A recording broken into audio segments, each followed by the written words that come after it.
Spine vertebra by vertebra, looking over your left shoulder. And take long, deep breaths in and out.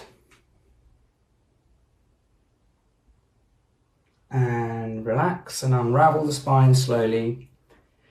Take your left hand, stretch right up.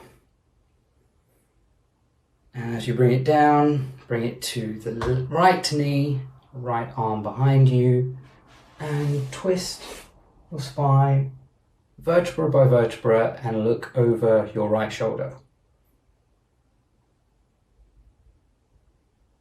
Keep taking long, deep breaths in and out. And release and come back into the center. Now, take your right arm, stretch up and bring it behind your head to your shoulder blade. You can see here. And take your other hand and press down very gently on the elbow, and you should feel the stretch in the tricep area going into your armpit. If you're quite flexible, then take it even further. Keep the head up and take long, deep breaths in and out. And release. Left arm up, behind the back, in between the shoulder blades. Take the right hand and stretch down. Feel the stretch throughout the tricep and the left arm. And don't forget to breathe.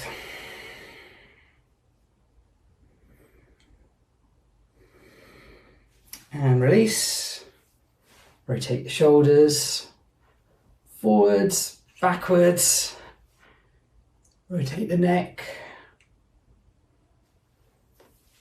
And you're ready to go for the next session. Enjoy, guys.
Ladies and gentlemen, we're privileged to announce a special address by His Royal Highness the Prince of Wales, which will be delivered shortly. The address by His Royal Highness will serve as the opener to our climate action conversation at India Global Forum. India Global Forum is where the wisdom of experience meets the impatience of ambition. Ladies and gentlemen,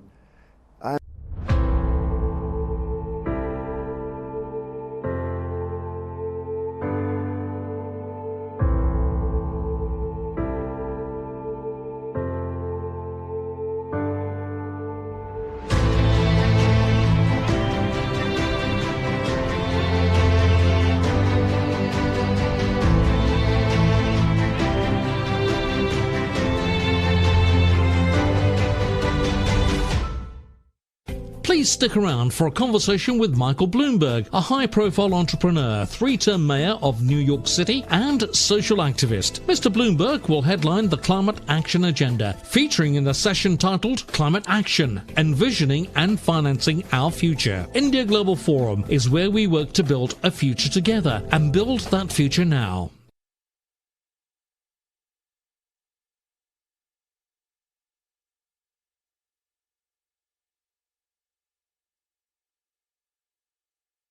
Ladies and gentlemen, I'm enormously touched that you should have invited me to address you all at the India Global Forum as you prepare to discuss economic and environmental sustainability, India's role within that, and how best to approach COP26 in this most important of years. Now, I'm only so sorry not to be with you in person to speak with the most dynamic and innovative leaders of today and tomorrow. Precisely with the lives and livelihoods of present and future generations in mind, I set up my Sustainable Markets Initiative in January 2020 to bring together CEOs in almost every sector, from aviation to plastics, with the express aim of identifying obstacles to progress, along with game-changing ways to accelerate the transition to a zero-carbon future. In January this year, I launched the Terra Carta as the mandate of my Sustainable Markets Initiative and the basis of a recovery plan for nature, people, and planet. At this historic tipping point, the Terra Carta offers 10 short articles for action, a roadmap, if you like, for acceleration towards a genuinely sustainable future, one that harnesses the power of nature combined with the transformative innovation and resources of the private sector. Earlier this month, I spoke with the G7 on this very issue, and I have also recently convened roundtable meetings with Commonwealth leaders from Africa, Asia, the Caribbean and Pacific, where we have identified large financing gaps around sustainable transition in the areas of green energy, water, sanitation, transport, and other critical infrastructure.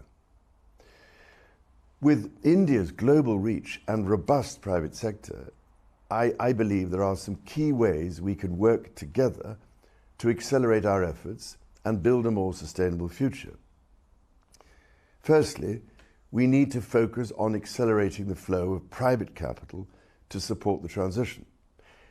This is why, at the recent G7 summit, I launched 10 Terra Carta transition coalitions, along with an effort to unlock the investment to investables pipeline. This requires both clear market signals from government at the industry level, but also a pipeline of investment-ready projects. And here, with the help of the Big Four global accounting firms, my Sustainable Markets Initiative has developed a blueprint to support the development of projects with a sufficient level of detail to be considered for private investment. These projects are also very often require an element of risk capital, which is something we are raising as an issue with the global public sector. Secondly, to use an industry-based example, if we want to increase investment into the decarbonisation of aviation, a clear market signal is needed. The SMI's Aviation Task Force is calling for a mandate of at least 10% sustainable aviation fuel by 2030. This market signal, ladies and gentlemen, would create the confidence in the market for investment and industry action in the right direction.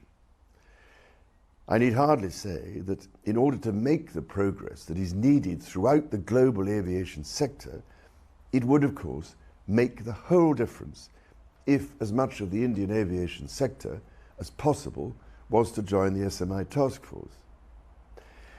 And, of course, we must also look at similar solutions for sustainable fuels across the shipping industry.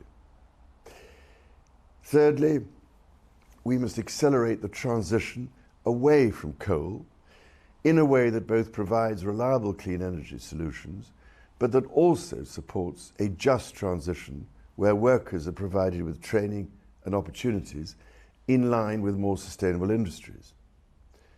In addition, as we look to transition, we must explore, as a matter of real urgency, the potential of carbon capture, use and storage to address current and legacy carbon in our atmosphere, without which we will simply never buy enough time to prevent irreversible climate change. I know, for instance, that renewable energy, particularly solar power, is rapidly gaining ground in India and is an excellent example to the rest of the world. Fourthly, to accelerate and transform global agriculture and food systems in a more sustainable direction, we must look to adopt a clear set of global farm metrics that will better enable investors and consumers to understand the relative sustainability of agricultural products and supply chains. This is something my Sustainable Markets Initiative and the Sustainable Food Trust, of which I am patron, is actively developing and piloting. With agriculture being so critical to the Indian economy, there is a real opportunity to explore how such metrics could support the lives and livelihoods of farmers in India, as well as wider supply chains and markets. Fifthly, and finally, with a growing number of country and corporate net zero commitments, we need to build a credible offset market, one that focuses both on nature-based and technology-based solutions. This is absolutely critical to acceleration. With India being a global centre for technology and innovation, combined with a deep connection to nature and harmony, you have an absolutely vital role to play in this effort. Particularly, if I may say so, in view of India's wealth of young entrepreneurial talent, some of whom I know are here today, and who will be utterly critical to finding solutions to the greatest of our challenges. Ladies and gentlemen, this work will be further developed in the lead up to the G20 and COP26, where I know India and its private sector will perform an essential part. So I can only hope and pray that you will join me in advancing this very important collective endeavour, and also bearing in mind the enormous added value and influence of many more companies singing from the same hymn sheet, that you will consider joining the Sustainable Markets Initiative's India Council. It is my greatest hope that these efforts will benefit all countries seeking sustainable investment to accelerate their transition. And I send everyone taking part in this forum my warmest good wishes.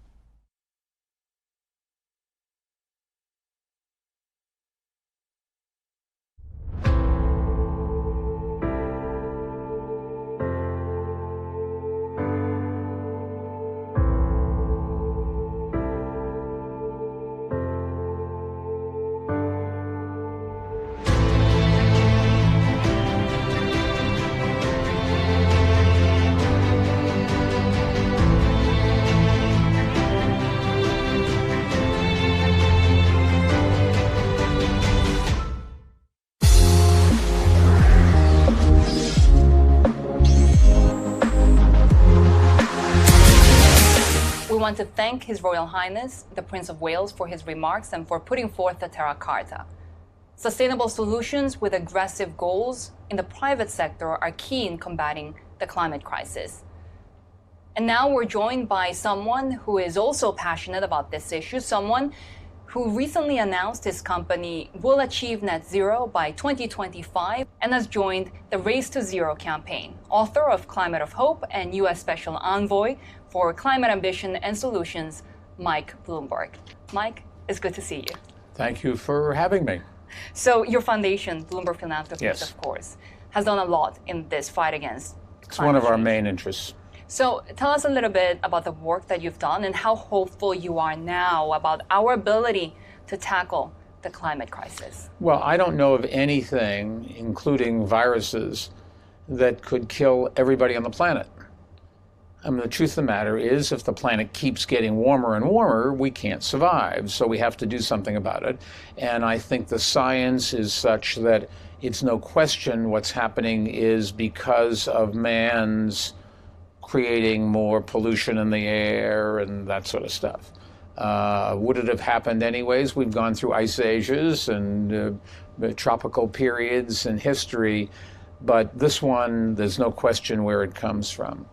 We have to sit back and say, look, do we want to have a future for our children and grandchildren, or don't we? And if we do, we've got to do some things, many of which, almost all of which, are a sacrifice of some sort, because we have to change what we've been doing, and what we've been doing is the easiest thing to do. So now we've got to decide, do we want to keep generating energy inefficiently? Do we want to keep using an enormous amount of energy that we might not need? And those are decisions that, unfortunately, every country has to make and can make them differently. The trouble, of course, is that whatever pollution or lack of pollution that this country produces or doesn't produce affects everybody all around the world.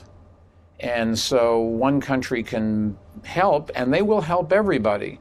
But if everybody doesn't help, it's probably not doable to prevent a cataclysmic termination or ending. And is it real? Just ask people in the West where they're having record high temperatures and a drought, or people in the Gulf Coast where they're having record storms, or farmers and fishermen. People have to change their lives. You talk about sacrifices, but given what you're telling us right now of the risks that climate change poses, yes, what are some of the opportunities that are out there, especially for the private sector? Well, I'm a believer that the private sector is the only one that can do anything. I'm very skeptical that governments can do things. Governments aren't good at implementing things, and particularly with social media, people don't listen to governments the way they used to. But the truth of the matter is that it's not an either or. If you are a human being, family, or a company or whatever, if you improve the climate, you will reduce your expenses, people will live longer, they'll be able to do other things, buy other things, create other things. So this false choice between doing something about climate change and having a good economy is just made up by people that don't want to change. And I think that if you said to me, what are you doing that's improved your life with climate change? Well, I breathe better. I have less pollutants going into my body, so I'm going to live longer. And I care very much about living longer, quite honestly. So that's, if I have to make a sacrifice, I'm getting something back for it. Given those considerations, does that mean that you're optimistic that business leaders will make that choice, will actually take into account climate when making those business decisions? I don't think there's any question that a lot of businesses are doing that every single day. The question is, will all businesses or a majority of the businesses do it? What's really happening here, no matter what the government says, companies are driven by capitalism, not by the government. Government doesn't like to hear that, but that's the truth. And so if the owner or manager of a company gets complaints from her or his customers, or her or his employees, or her or his investors saying, we want you to do something else, they listen and they change. And you can see it in America. We closed coal-fired power plants at the same rate during Donald Trump's administration as we did during Barack Obama's administration. Why? Because the government doesn't have very much to do with coal-fired power plants. When renewables became more efficient and it made sense, and you were being pressured by your investors and customers and neighbors and whatever, companies changed and they closed their coal-fired power plants and moved to renewables. They want to change, but do they have all of the information that they need to make those decisions? Why is measuring and disclosing climate risk so important? Well, one of the ways to pressure a company is to say your pollutants, your climate-friendly behavior is more or less than another company. You have to be able to compare. And so there are organizations, we happen to support a couple of them and fund a couple of them, but there are ways in the whole ESG world where everybody's talking about this to say, look, you're not doing as good a job as the other company, and I'm a stockholder in your company, and I want you to do this, and I can show you, because of this measure, that you're not doing what you could do, whether you like it or not. We have a saying at Bloomberg, if you can't measure it, you can't manage it. And so being able to concretely say you are or you aren't doing something is it's in everybody's interest, because otherwise you're just going to get bombarded. Even when you do the right thing, you can't win. So this way, at least if you do the right thing, you can. You chair the TCFD, the Task Force on Climate-Related Financial Disclosures. Tell us a little bit about the progress that you're making on actually achieving a global standard there. Well, there are plenty of companies that are starting to pay attention, providing data. We have all sorts of customers that want us to provide the data, and they want to be able to compare it and contrast it and look at the stock price of a company that's doing it or not doing it, and seeing whether more people go to that company or less people and that sort of thing. So that's our business of measuring things and giving you the information and letting you do things with it, like compare or contrast or draw a graph or a table or whatever the case may be. And I don't think there's any company, if they're at all intelligent, that doesn't understand that they are or are not contributing to global warming. You just go out and look at the smokestack, and if you have stuff billowing out, not good. On the other hand, if it's clean, it's probably much better. Maybe not perfect. We're not going to go and stop using energy. We're not going to go and clean the air totally. And we don't have to do that. What we have to do is stop the vast bulk of the stuff we're putting in the air, which encourages climate change. And climate change is one of those things that if you get a little, it works on creating more. So if we warm the planet a little bit, let's say the tundra in Siberia softens, the ice melts, and out comes methane. If you didn't do the first, you wouldn't have the second. So these things can build one on top of another. It's really interesting when we're talking about measuring and comparing apples to apples, that this is really necessary, because all of these clean investments, sustainable solutions, they're green, but there are different shades of green, right? So how important is it for this solution, this standard, to be uniform around the world? Well, it's better if everybody does the right thing. We can obviously live if most do it, but not everybody, because that's the best you're going to get anyways. Nothing's ever perfect. You're never going to get all that much. But I think that as technology is also starting to play a part, because the better technology is in renewables, for example, the more you can generate with renewables and the less it costs to install, the better we're going to be. And there's no ways at the moment to capture carbon that comes out of a coal-fired power plant, but eventually maybe we will have that technology as well. We make our cars and trucks more fuel efficient because people want to save money. They don't want to spend as much money, but also because they won't pollute. And even the public understands this. And a lot of people care enough to say, I'm going to change, even though it's annoying, even though I may have to spend a little bit more, change my car in for another one. I want to be part of it. One country that has a very ambitious target when it comes to renewable energy, of course, is India. Yes. Why is India so important in the fight against climate change? India is either the first or the second largest country in the world, and if it isn't the largest today, it's going to be tomorrow with their growth rates, which are greater than China's. India is a very big country physically as well. So, the more people you have, the more you're likely to generate pollutants. India is one of those countries that has been really badly hit by the pandemic, as have other developing economies. Yes. How do they balance the economic recovery and also investing in green solutions? Well, government's first responsibility, I think, is to keep people alive.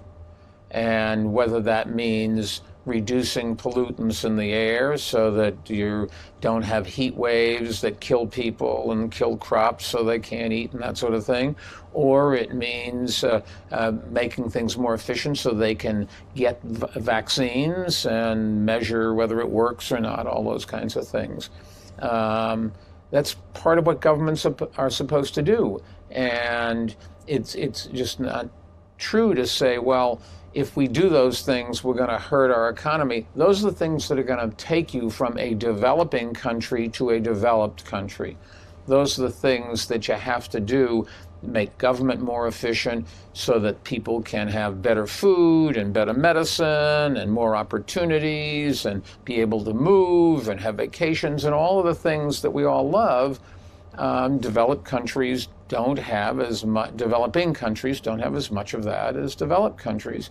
And India is one of these giants, but it and China as well have enormous numbers of people who haven't been able to share and are living in conditions that aren't optimal for their health and well-being and happiness. And it's the government's responsibility to fix that. It's really interesting when we speak to colleagues in India or in China that during the pandemic and the virus restrictions, the air has become so much cleaner. And it seems to be hitting people and public perception that yes, we've been telling them this for a long time. Da, as the kids would say. When you talk about climate change, though, sometimes it feels very macro, right? It feels like goals and ambitions that take decades to achieve. In New York City, you can take a blank piece of paper, draw an X and a Y axis, and plot where the kids that go to hospitals with asthma attacks live. And when you get done, you'll have a map of the major roads going through the city, because the pollutants of traffic stuck with rush hour in the air, get into people's lungs, and young kids are susceptible, and they get asthma attacks, and they go to the hospital, and we ask, where do you live? And you can see. Whether it's in New York City or Delhi or Beijing, how important is the role that cities play in actually Well, cities are where the people change? are. Cities are where the pollution is. Now, or the solution to the pollution is. It may be you generate electricity 100 miles away, but the electricity is used in the cities. So the first thing to reduce the pollution from 100 miles away is to use less electricity. Now, in a developed country like the United States, turning off your air conditioner when you go out in the morning and not turning it back on until you get home in the evening saves an enormous amount of electricity, reduces an enormous amount of pollution. In India, where they don't have that much air conditioning, that's not something, but you can look for things like that, making the trains more efficient or automobiles more efficient. In India, Modi had said he wants to get all electric cars. That's fine, but how are you going to generate the electricity? If you generate it from renewables, it really does save, and saves an enormous number of lives, and the people in India will live happier and longer lives, okay? But if you generate the electricity in the electric car elsewhere in a polluting way, then it's just worse than if you didn't do anything. Some of those clean energy investments, though, have seen setbacks during the pandemic as a lot of the funds have been diverted elsewhere. How confident are you? Well, you have to go back. The recovery will. You will go back. Number one, you get over the. We'll eventually vaccinate everybody. It's really terrible that some countries have lots of vaccine and some countries don't, and some countries know how to distribute it efficiently and quickly and saving a lot of lives, and others don't. Maybe this is a good wake-up lesson for every country to take a look and see if there's another virus coming along. What didn't work? In America, all we had to do was to give the vaccines to the drugstores And every drugstore gives you a flu shot. If you want a flu shot, you just walk in, they go, boom, that's it. You could do the same thing here. Our government wasn't smart enough to do that, and took a long time before they got to it. Now, it wasn't the federal government, it was the state governments, and some states did better than others. But we know what to do. It's just a question of doing it. And some countries are less, have a greater curve, a greater ways to requirement to go up the curve than others. India is as you said before, a developing country. There's still an enormous amount of poverty. Same thing in China. America, we don't have that. We are a developed country. But I guess that says that the challenges for the government in those two big countries is greater, but also the opportunity to make a difference is greater. They can save an awful lot more lives by doing something right now. And you know what to do. You just have to have the political will of the people, and that's what a leader's job is. You need a strong leader to convince the public what's the right thing to do and to be willing to sacrifice, because change is tough. And if you're a good leader, you can do that. And if you're a bad leader, you can't. And some countries elect good leaders, some countries elect bad leaders, sometimes leaders change for the better or for the worse. But I'm a big believer that it's companies that are going to reduce pollution, and it's the government's job is to stand up and lead the people and say, okay, we're going to get up and we're going to charge together. And this is what we're going to do. This is the right thing to do, even if it isn't politically popular. And a good leader does that. I think this is a perfect spot to take a pause, and we will get to the audience questions now. My name is Shram Nirupam, and I'm a student from Brunel University in second year studying business management. I'm from Mumbai, in India. My question is, how do you think young people can engage with the climate change issues? What can they do to create a meaningful impact? Well, young people have a lot more, like you, have a lot more to gain from climate change being stopped than people my age. I'm not going to be around, but you're going to be around for an awful lot longer. You won't remember my name many years from now, but you are going to have to live with whatever we do today to the atmosphere and to the land and to the oceans. All of these things have a lot to do. Young people have an enthusiasm. What young people lack is an understanding of the complexity of change. And they say,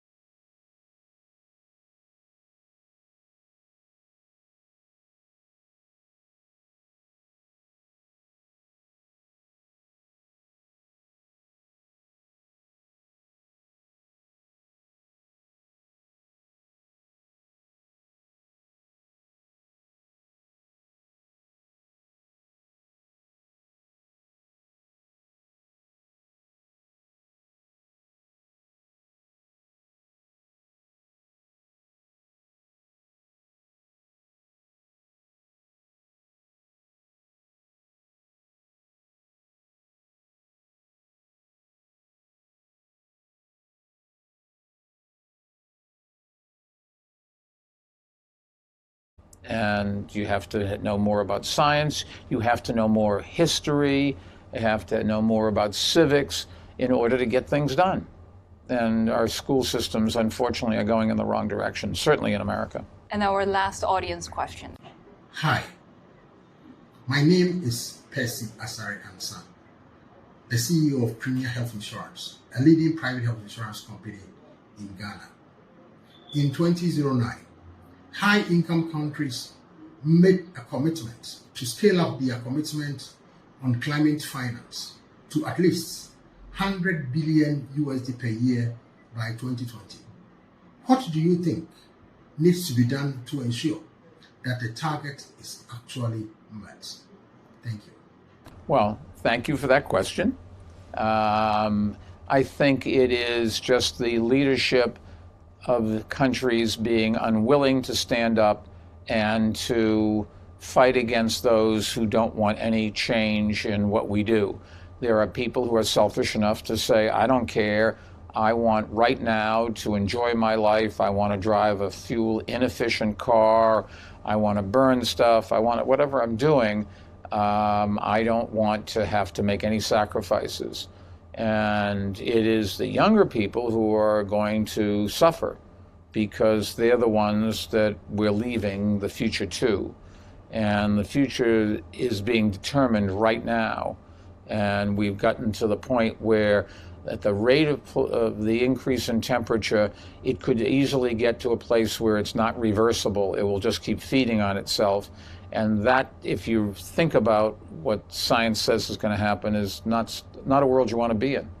You don't want to have your kids in it either. Mike, thank you very much for joining us today and for your insights. Edie, we're sending it back to you in London.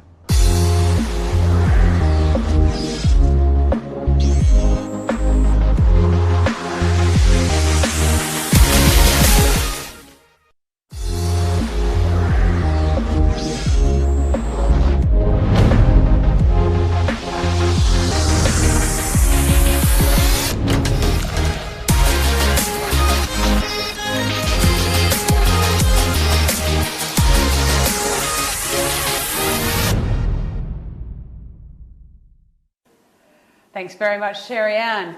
So only 5 years ago, the world agreed what was seen as very aggressive targets, achieving net zero carbon emissions by 2050. Today, we know the science has changed. 2030 is the new 2050. 1.5 degrees is the new 2 degrees. So how are we going to do that? Let's get into that challenge right now. First of all, we know we have to look at how energy is generated. We cannot achieve net zero carbon neutrality without moving to 100% renewable energy. How fast can we do that? Solar in India plays an enormous part of that.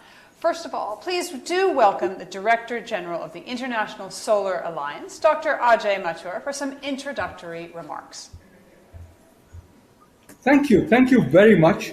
And I can't tell you how delighted I am to be with all of you at the India Global Forum. One of the things that we are seeing from our vantage point is that globally, in the aftermath of COVID-19, we have seen an increasing advocacy regarding global green recovery. Now, a vital element of this proposed growth plan is green investments, and consequently, we are seeing a realignment of global portfolios towards zero carbon emissions. And this is work that is, in a sense, ongoing. It started, it's still ongoing. However, today only 2% of all renewable energy projects have direct investment by institutional investors. And this forms 1% of the portfolio of the institutional investors. The first thing that I would suggest is that institutional investors need to realign their portfolios so that their money is where their mouth is. That's number one. As institutional investors look to reallocate their portfolios, obviously solar makes great sense. This is at the heart of the energy transition. Consequently, we need suitable investment mechanisms. It is our experience that a suitable investment mechanism, on the one hand, whether it is a risk guarantee fund that helps provide investors with the confidence that they will get returns on their investment, or whether it is policies and processes set by the governments so that money can flow in, these two things happen in tandem. It's very difficult to say that one should happen before the other.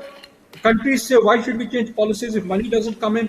Money says, well, we can't come until policies change.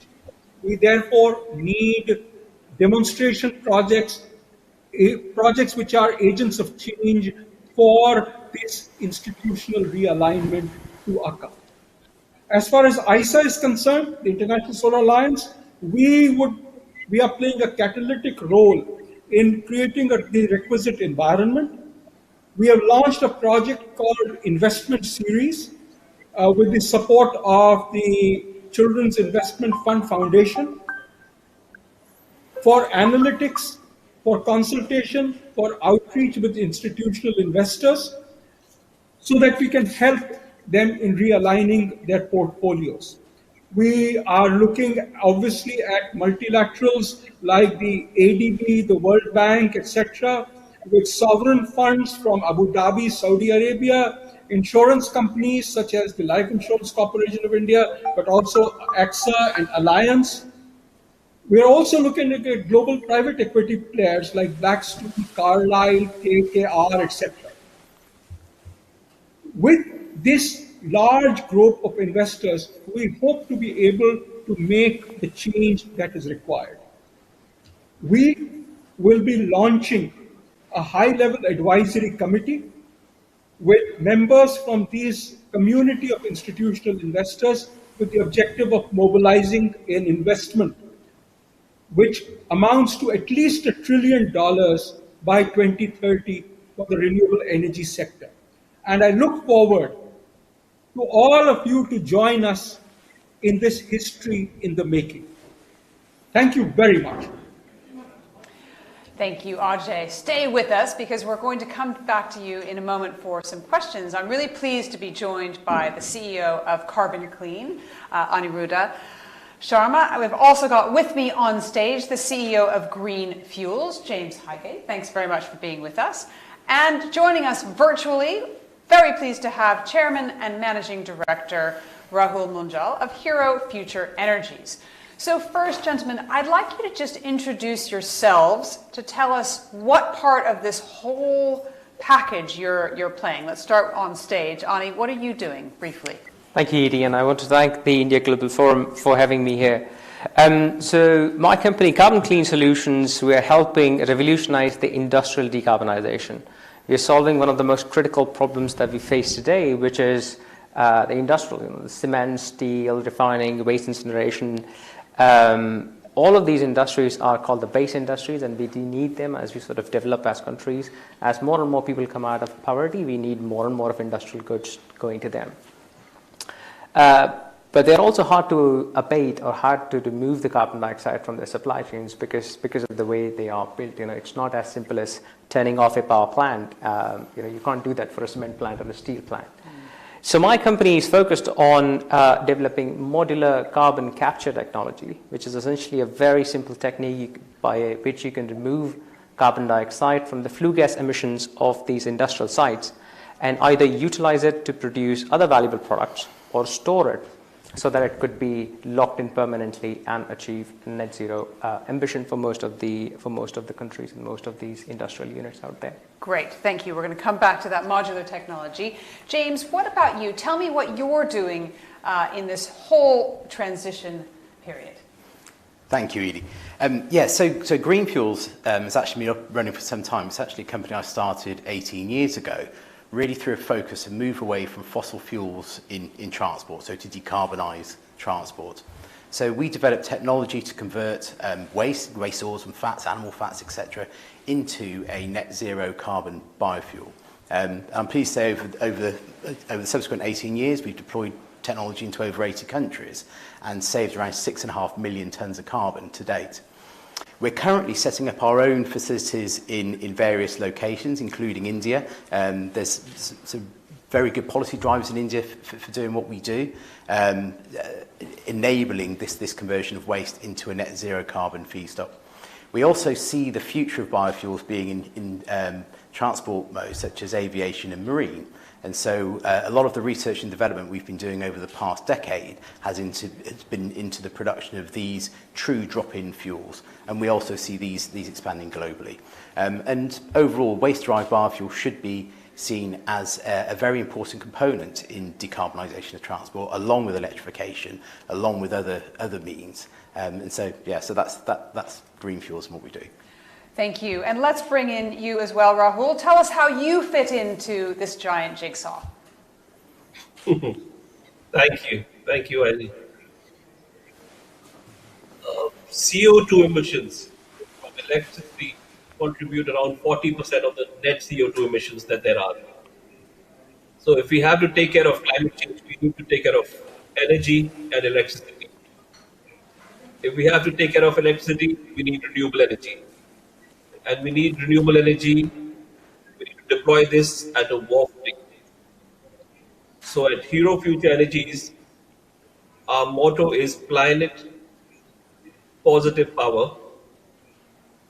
We have wind power, solar, battery storage, CNI solutions for all their energy needs, to find them a renewable solution, which could also include hydrogen. So in a nutshell, this is what we do. Thank you very much. So we've got people working on both sides of this, both on the where our electricity is going to come from. If we're going to be 100% electric, for example, we need the work coming through from Ajay and also from Rahul. Also, what do we do with that carbon once it's out there, and what else does the fuel come from? So let's go back to you, Dr. Mathur. We've heard, Dr. Mathur, we've heard from His Royal Highness, we've heard from Mike Bloomberg, the importance of that transition to sustainable energy. I'd love to hear why solar in particular is so important, and what do you think could be holding it back?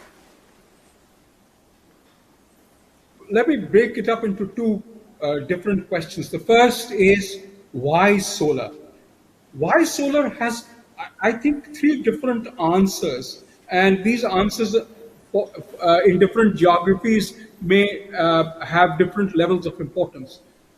The first and the foremost thing is that today it provides electricity at the lowest cost of any fuels, fossil fuels included.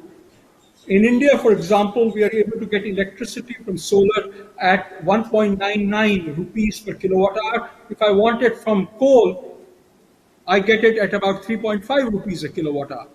Obviously, the challenge is that today solar power is only available when the sun is shining.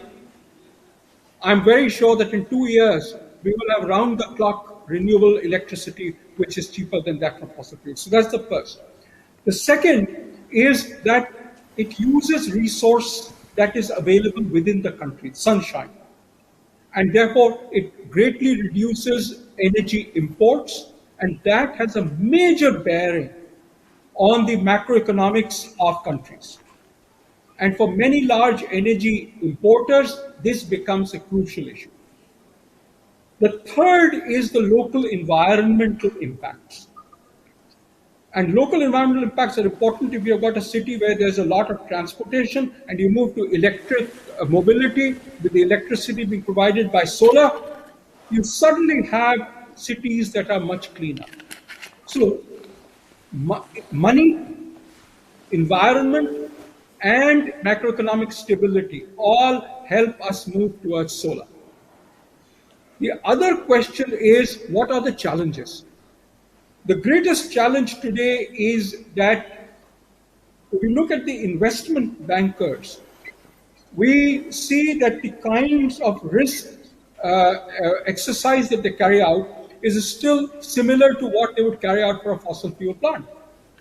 And therefore, they get completely surprised that there is a huge amount of investment in capital expenditure as opposed to operating expenditure, as you would in the case of a coal or a gas power plant.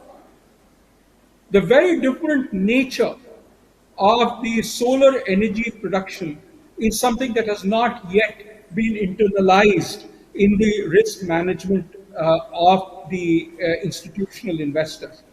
We believe that that is the greatest issue. The second greatest issue is something that I referred to, which is that we need to move towards round-the-clock availability of renewable energy, and particularly solar energy. During the day, it's the sun, and during the evening, it could be storage, pumped hydro or batteries or whatever, which provide us, therefore, with a 24 hours of green electricity.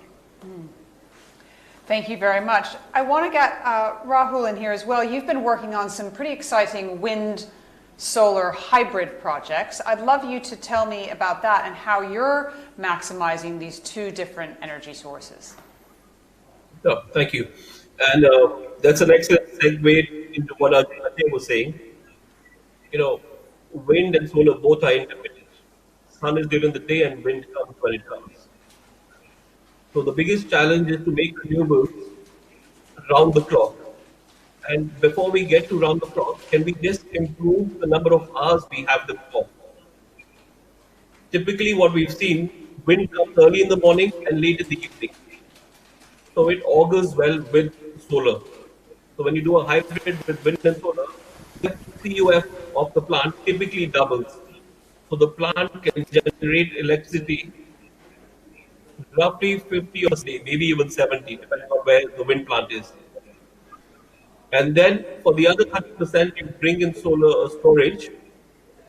And then, so this is why hybrid is needed, because if we have to move to renewables as a solution for 24/7, 365, we will have to use wind because it comes at a different time of the day, solar because it comes at a different time of the day, and then we have to store what we have for when there is no wind and when there is no sun. So with this in mind, we have the country's first wind and solar hybrid in the state of Karnataka, and I must tell you that it runs really, really well, especially in some months when there is enough wind and enough solar. We can see us powering many villages almost round the clock. That's pretty exciting. Let's stay with the fuel aspect. Come to you, James, and I'd love to hear about what your view of sustainable fuel is. You mentioned two of the biggest challenges, aviation fuel, shipping fuel. Those are tough challenges to solve. So tell me how you're helping to do that. Sure. So I think for us, where we're looking at liquid biofuels, so we're talking about fuels that are a direct replacement to existing fossil fuels, you can certainly see the electrification of the road fleets happening over time, but with transport modes such as shipping and aviation, where basically if you want to move something very big a long way, you need something very high energy density, and to be honest, hydrocarbon fuels are about the best thing that we have. The problem with hydrocarbon fuels is they're using a fossil fuel base. What we're doing is developing fuels that actually use a biogenic, a biogenic feedstock, so a feedstock where the carbon has been fixed within an existing timescale. And certainly our focus at Green Fuels is for that to be waste derived, so it's already had a beneficial use somewhere. The challenge for us is making sure there is sufficient feedstock, making sure the feedstock is suitable for use, but also, we are competing against fossil fuels, and fossil fuels are very inexpensive. There isn't a true price for the carbon there, and so we are competing in a world where the alternative is still very, very cheap to use, and that's probably the biggest challenge for us. India has some very progressive policies with regards to waste-derived biofuels. So it's one of the reasons why we're setting up a number of refineries in India at the moment. It's essentially a walled garden with regards to waste oil and fats, in that exports have been banned. So there's something like 30 billion litres of used cooking oil alone available within the country to be utilised for biofuels. There's a scheme to prevent this going into the food chain called the Repurposed Used Cooking Oil Scheme. So what's currently happening is a lot of this oil is going back into the food chain and being reused and reused. Now that's being pulled out and going, with the opportunity to go into biofuels. And there's now in place a guaranteed buyback from the oil marketing companies. So for us, it's a very, very progressive policy. We're actually starting to see this develop in other countries, but this has really come out of India. I suppose the only thing that is still a challenge is the price. The buyback for the overseas is still a relatively low price, so maybe we're not capturing all of the oil from going into feedstock, but we can see this changing. But what about synthetic fuels? Because I've heard from people, for example, in the aviation agency that think, well, if we're going to get all airplanes on aviation, we can't be relying purely on used cooking fuel. We're going to have to make this synthetically. How far away is that? Sure, yeah, and it can be done. Again, it's just down to cost. I think the important thing is, again, that we're looking at a biogenic feedstock. So you can produce fuels from waste carbon and carbon emissions from fossil fuels, but it's not going to take us all the way to a net zero carbon fuel. So we're doing work at the moment with other agricultural waste, waste from fisheries, sewage, sludge. In India, we're doing work with bagasse, the byproduct from the sugarcane industry. And all of these things we can turn into fuels, but it comes down to cost, and it is relatively expensive to produce these fuels. And this is where I think the carbon pricing is so important to come into play, because there isn't a level playing field at the moment. And without a level playing field, it's very difficult to get finance, and it's very difficult to scale. Okay, so Ani, let's come back to you now. So we have a world in which the fuel is entirely renewable. It's going into an industrial process, and you are capturing it at the top. Tell me why your technology is so different from what we've had for over the last 50 years. Thank you, Edie. So I think I'll probably break this down question into maybe two parts. The first one is, why is the technology so exciting and what's so interesting about it? And maybe the second part is, why is it so important for the wider industrial sector itself, as it could make a big difference in terms of what we emit between now and 2050. The first one, why is it so exciting for the industrial companies out there? The simple reason is because it's all modular and it's 10 times more smaller. Industrial companies are busy places. Real estate is very, very expensive. You know, you go to a cement plant, steel plant, refineries. They literally don't have any space at all. And what we're doing is we are actually modularizing and containerizing and skid mounting the carbon capture equipment. How big is it? It's actually literally a shipping container, just that big. So imagine one shipping container basically provides you enough carbon capture power to decarbonize a small refinery, or maybe a small steel plant or a small cement plant. The other benefit of modularization is because it's in boxes, it's all produced off-site. So as a site owner and operator, you don't have to worry about disruptions at your site. You know, it's all done off-site. You bring it on site, you connect the pipes, and in less than 8 weeks you're up and running. And the third important factor is it allows the industrial companies to decarbonize their locations successively as they go towards 2030, 2040 target. So, for example, I mean, you know, we have a project in India, which is world's largest carbon capture and conversion recycling into chemical project. It's in South India, a town called Tuticorin. We capture the carbon dioxide from a coal plant and we convert it into a chemical, which is then used by Unilever to produce low carbon detergents.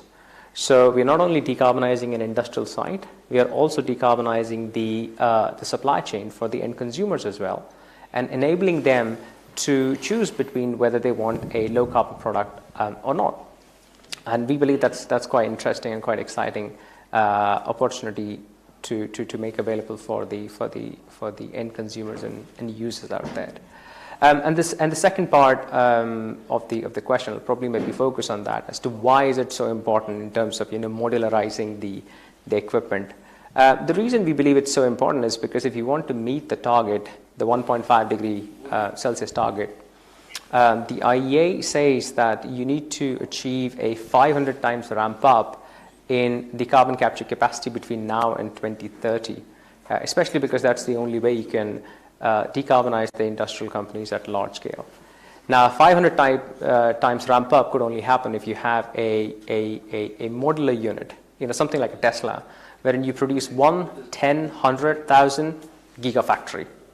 So that's exactly what our ambition is. You know, we want this to actually become a real solution in terms of a fight against climate change, and hence we believe modularizing, skid mounting, and packing all it in a box is the right solution to go forward. So in our remaining time, I want to hear what your messages are for G7 leaders. We know that COP is coming up in months in the United Kingdom in Glasgow. We heard from Michael Bloomberg saying that businesses are the solution. Well, you guys are part of the solution, but we also know that we need to see more aggressive policies coming from government. What do you want the United States, for example, to be saying, together with the other richest countries at COP26? And what do you think India can also do? Let's go to you first, Ajay. In a nutshell, we need to focus on creating, all the countries of the world together, creating a risk management facility so that monies can flow into India and the many other developing countries where the cost of capital is otherwise expensive. This would accelerate investment in solar more than anything else. It would give confidence to the investors that they will get their returns from the investment that they have made. Thank you. Rahul, what about you? So for me, climate commitments must ensure that emissions in 2030 are at least 25 to 45% lower than what they had promised earlier or what was planned earlier. Otherwise, to reach net zero by 2050 is going to be extremely difficult. The commitments that we have today will not take us below 2.1 degrees. Thank you. All right, quick answers from our friends on stage. Ani. Well, from my side, look, I mean, we can offer carbon capture at $30. We're emitting about 40 billion tons of carbon dioxide, and if you look at the global GDP of all the countries, about $80 trillion. So we are asking about a cost commitment of about 2 to 3% of the global GDP. I would ask the global leaders and all the countries to come together and commit at least 3 to 4% of their GDP towards decarbonization and building it back better. Thank you. And James? For us, I think it's a fair price for carbon globally to provide greater parity with fossil fuels and reduction in fuel subsidies with fossil fuels. A lot of these things do need to be localised. The problem is certainly in the biofuels industry, we have materials moving all over the world. If there are local policies, as in India, if we can see that happening in other countries, I think we can move a long way quite quickly. Thank you to my panelists who are here with me on stage, as well as those for joining us virtually. Coming up, we'll be traveling to West Africa. We'll be right back with Ben.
A very warm welcome back to India Global Forum, and as promised just before the break, we're now going to spread our wings and travel to Africa, to West Africa in particular, because we promise you that this is an absolutely global event. And so now I'd like to take in the perspective from parts of the continent and look not only at how it's been affected by the COVID pandemic, but also get a perspective from there on how economies around the world can grow out of this crisis and harness some of the opportunities that may come our way. And I'm delighted to welcome the Foreign Affairs Minister of the Gambia to the India Global Forum. That's Dr. Mamadou Tangara. Dr. Mamadou, welcome. It's lovely to have you with us.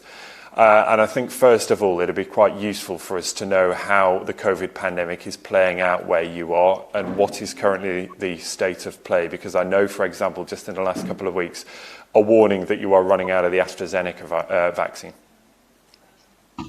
Thank you very much. It's a pleasure to join this forum. It's a great honor. And I want to share what is happening here in the Gambia.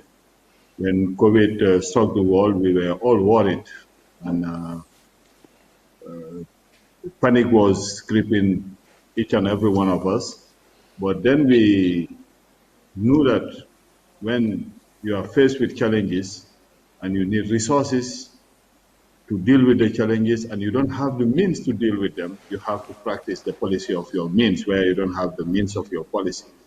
And that's how government decided to take some very strong measures by cutting on all the travels. Of course, then you cannot travel, but with the money we were able to save, we procure ambulances, we procure drugs. And right now, we were lucky to receive some dose of Sinopharm vaccine from Senegal. That was a donation by the President of Senegal, President Macky Sall, who gave to his brother, President Adama Barrow, 10,000 doses. And later on, we had the AstraZeneca. Then the challenges were to convince people to go and take the vaccine. And at some point, some people were reluctant to take it, thinking that maybe the climate is playing in our favor.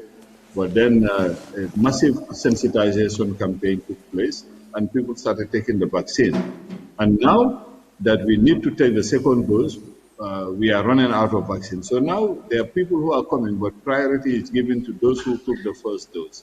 And as of now, we are in that situation and we are still looking to get the second dose from some of our partner countries to see how best they can help us deal with this situation. Yeah, and sorry to interrupt, I just wanted to pick you up on some of those issues you raised, so many interesting points, not least that access to the vaccine. Do you feel you have adequate supply, or that adequate supply will be forthcoming, given that, as you've touched on there, you've run out of the AstraZeneca? No, quite honestly, we don't have adequate supply at the moment. And that's why we, through the European Union, we have a colleague who is working there who told us that Estonia, I think, have a surplus of vaccine, AstraZeneca, that they don't use it. So we are trying to see how best they can help us. And I think this forum is a wonderful opportunity to appeal to others if they have extra vaccines that they can share with the Gambia. Will be more than grateful, because this pandemic has proven to all of us that the world is a global village. Whatever affects one directly affects all of us. I will not even say indirectly, but all of us directly. I think this is a situation where we all have to buckle up and work together and see how best we deal with this situation. Yeah, and it's certainly, as we were hearing in a panel a little earlier, until the whole world has access to the vaccine, this problem does not go away. And how frustrating, therefore, when you look at the availability of vaccines in certain countries, that there is not an equal distribution, particularly affecting where you are.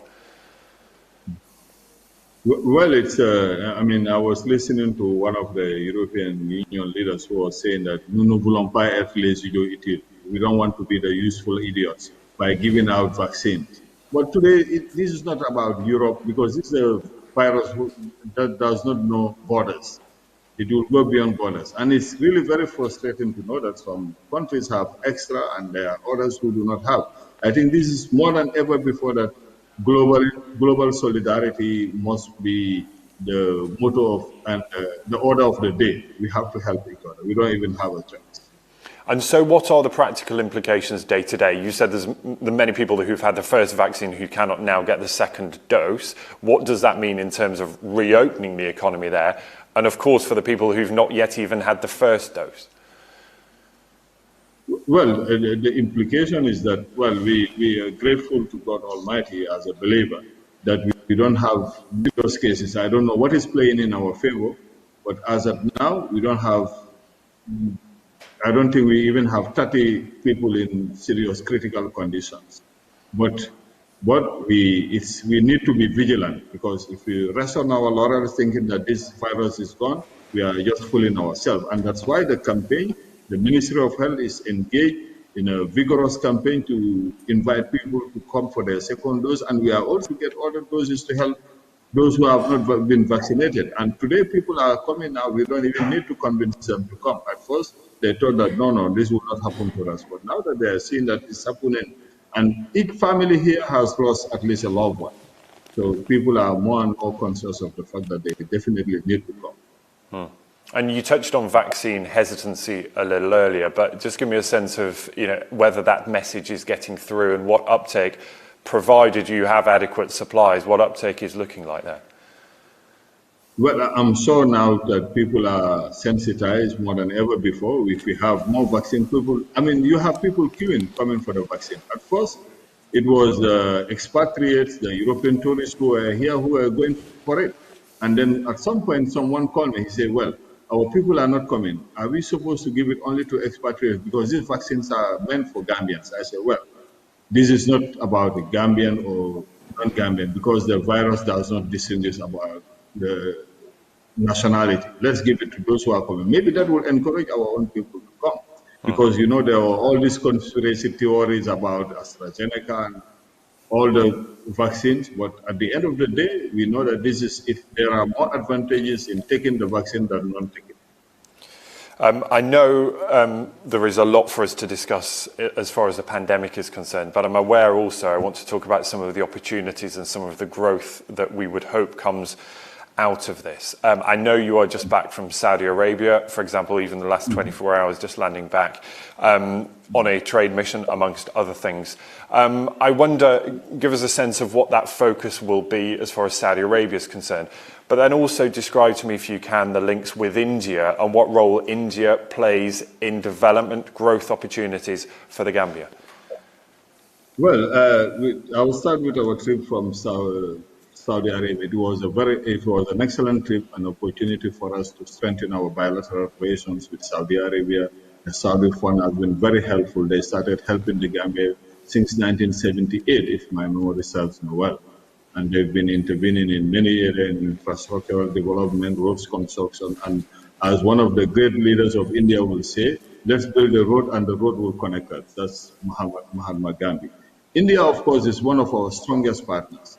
And during this situation of pandemic, India is one of the few countries that helped the Gambia in very difficult. And they know they need it in India, but based on solidarity, international solidarity, India helped Gambia. The COVAX rollout is thanks to India. And apart from that, at a bilateral level, India provided a lot of medication to the Gambia. On the trade and other human resources capacity building also, India has been very, very supportive of the Gambia. And I would want to seize this opportunity to thank most profoundly the foreign minister, the Indian leadership, the prime minister, and the Indian government for the support they provided to the Gambia. Because the most valuable resource we have is our human resources. And today, India has been helping us, and we have people in top echelon of government who have been trained to India. I myself have been to India several times, interacted with India. We both at the bilateral level and at the international level. I was permanent representative of the Gambia for 6 years in New York, and I was working hand in glove with the permanent representative. And I want to seize this opportunity to salute them and to wish them all the best. I know India is facing today a lot of challenges due to this COVID, but with all that, they have been supportive of third world country. A very beautiful example of South-South cooperation. Now, I was just looking at some of the economic numbers and what a third of the Gambia's GDP is reliant on tourism. And we know that the world has not really travelled anywhere over the past 18 months because of this crisis. Talk to me briefly, if you will, about the impact that has had there, that lack of visitors to the country, and what are your hopes for getting international tourism back to appreciate some of what the Gambia has to offer? It's terrible on the economy of the Gambia. I think over 150,000 people have lost their jobs in the Gambia because these are jobs related to tourism. And we know in Africa, when one person is working, he's taking care of more than at least 10 people.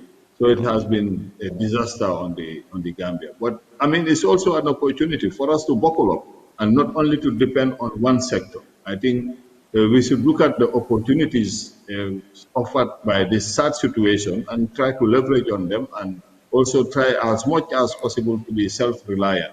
You know the vulnerability of tourism. When Ebola struck West Africa, we did not even have a single case of Ebola in the Gambia, but we registered like 65% drop in our tourism industry. And today, it's a very sad and terrible situation. And government is trying to take measures to mitigate the situation. And what will those measures look like? Where is the renewed focus? Well, government, first we decided to help families with basic commodities, with little bit of money. But I think the emphasis is on us to be self-reliant, to be more and more self-reliant, to give a pride of place to agriculture in our development process.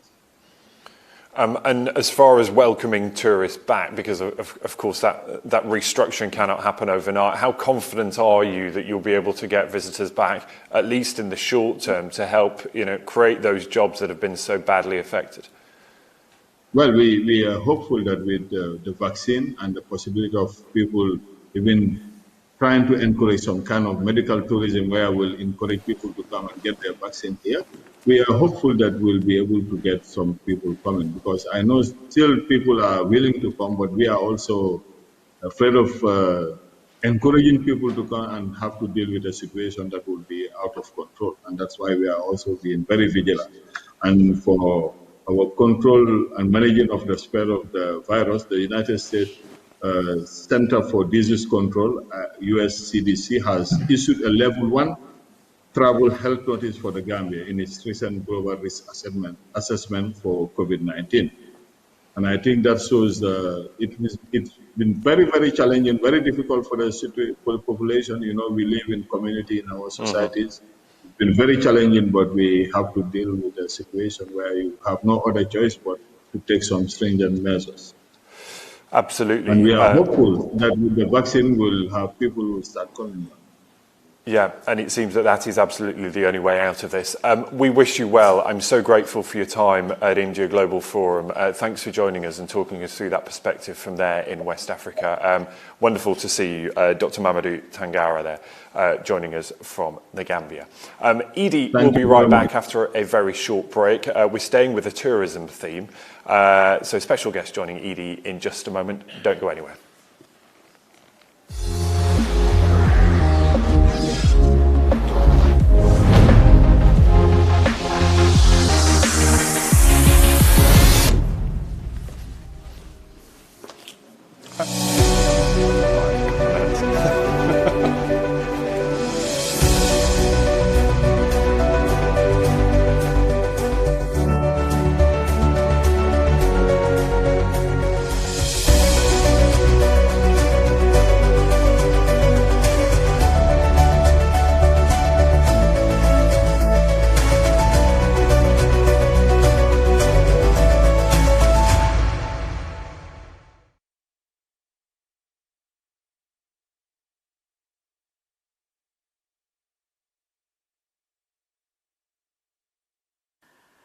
Welcome back. So many of us are so keen to return to traveling. Many of us are keen to go on holiday. Of course, it isn't just about going on a holiday. However, according to Bloomberg TV, that came out this morning, slump in tourism caused by COVID-19 is going to cost the global economy over $4 trillion in 2020 and 2021. 60% of this loss is going to take place in low and middle income countries. As safety has taken center stage, how travel has changed, I am delighted to be joined now by the Managing Director and CEO of Indian Hotels Company, the owner of the Taj, where I am very happily seated now. Welcome. We've heard from the Minister of Gambia. You have a very strong history of tourism, strong heritage. The Taj Group was established in 1903. This isn't the first storm you've weathered. Tell me, from where you're sitting now, what's your outlook for the next couple of years? Firstly, thank you for having me, and good afternoon. It's very difficult to predict the very short term, that's the next 3 to 6 months, because a lot needs to be done in alignment in terms of the travel protocols, in terms of vaccine passports, quarantine, PCR tests, etc., etc. So I think eventually, let's say in 6 months to 1 year, I think things will begin to settle down and travel will be back. And travel will be back much stronger than ever before as history has proven it on all occasions, and that's a fundamental need of the global citizens. And yes, we have lost 4 trillion in the world economy in terms of tourism, but the long-term outlook was, is, and remains positive. Tell me how this affected your workplaces and the people who work in your hotels. Well, the people who work in the hotels have firstly stood up very bravely, especially in places in a country like India. And as it is the India Global Forum, let me focus on the India part. They have proven to be working very well as frontline workers, hosting the medical staff in hotels, serving foods to medical staff, food to migrant worker population. We at the Taj Group served last year 3 million meals, and after the second wave, we did another 1 million meals. We hosted more than 100,000 bed nights, or totaling 75,000 room nights. So I think a phenomenal job was firstly done by our associates in becoming more or less frontline workers. The second part, which is very important, is that we have been able to vaccinate more than 90% of our staff. So I think that's a very positive development, so that our hotels are a safe place to be in. Third, we put in a protocol which was needed based on the guidelines of WHO and the Ministry of Health in India in terms of under what circumstances we can operate, in terms of social distancing, in terms of how and when restaurants and hotels can be open. And that differed from state to state because of the federal structure in India. And I think the industry did quite a good job. Where we could not help ourselves is obviously the lockdowns and the curfews. So the business was demolished. I mean, the Q1 of last year, in certain weeks, we were almost at zero revenue, because if there is a lockdown, there is no revenue. So I think the industry has shown resilience, has shown courage, and I'm sure will be innovative enough to bounce back. What's your message for some of the leaders from the richer parts of the world? You mentioned that the uncertainty lies around the vaccine passport issue, the PCRs. For a family of 4 or 5, in my case, to go on holiday, the number of PCR tests and the pure cost involved is extraordinary.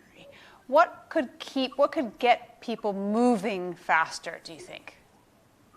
I think one of the responsibilities of the world leaders at this time has to be to get alignment in the next 3 to 6 months on travel protocols amongst nations, amongst regions. And I think people who have both the vaccines and even on top of that, PCR negative tests should be allowed to travel freely. And if the quarantine regulations cannot be relaxed for security reasons, then at least after a 5-day period, if you had a PCR negative test, you should be allowed to move. That will help encourage travel. But more important than travel is the contribution this sector has had to the global tourism, which is north of 10% historically, as well as to creation of jobs. And almost, pre-COVID, 25% of all the new jobs created globally were directly or indirectly related to tourism. So I think it's a very important factor for lives and livelihoods, and the global leadership must do everything to ensure that right process and procedure is in place so that travel can start, seamlessly. Puneet, thank you so much for your time. Thank you for the fantastic surroundings that we're in here today at the India Global Forum. Coming up next, interesting interview with Rishi Sunak, the Chancellor of the Exchequer. Stay with us for an engaging interview with Rishi Sunak, the UK's Chancellor of the Exchequer. With a focus on a global Britain, global economy, Sunak's sharp eye for policy detail makes him a gripping leader at India Global Forum, where the enterprise of a business leader meets the power of a politician.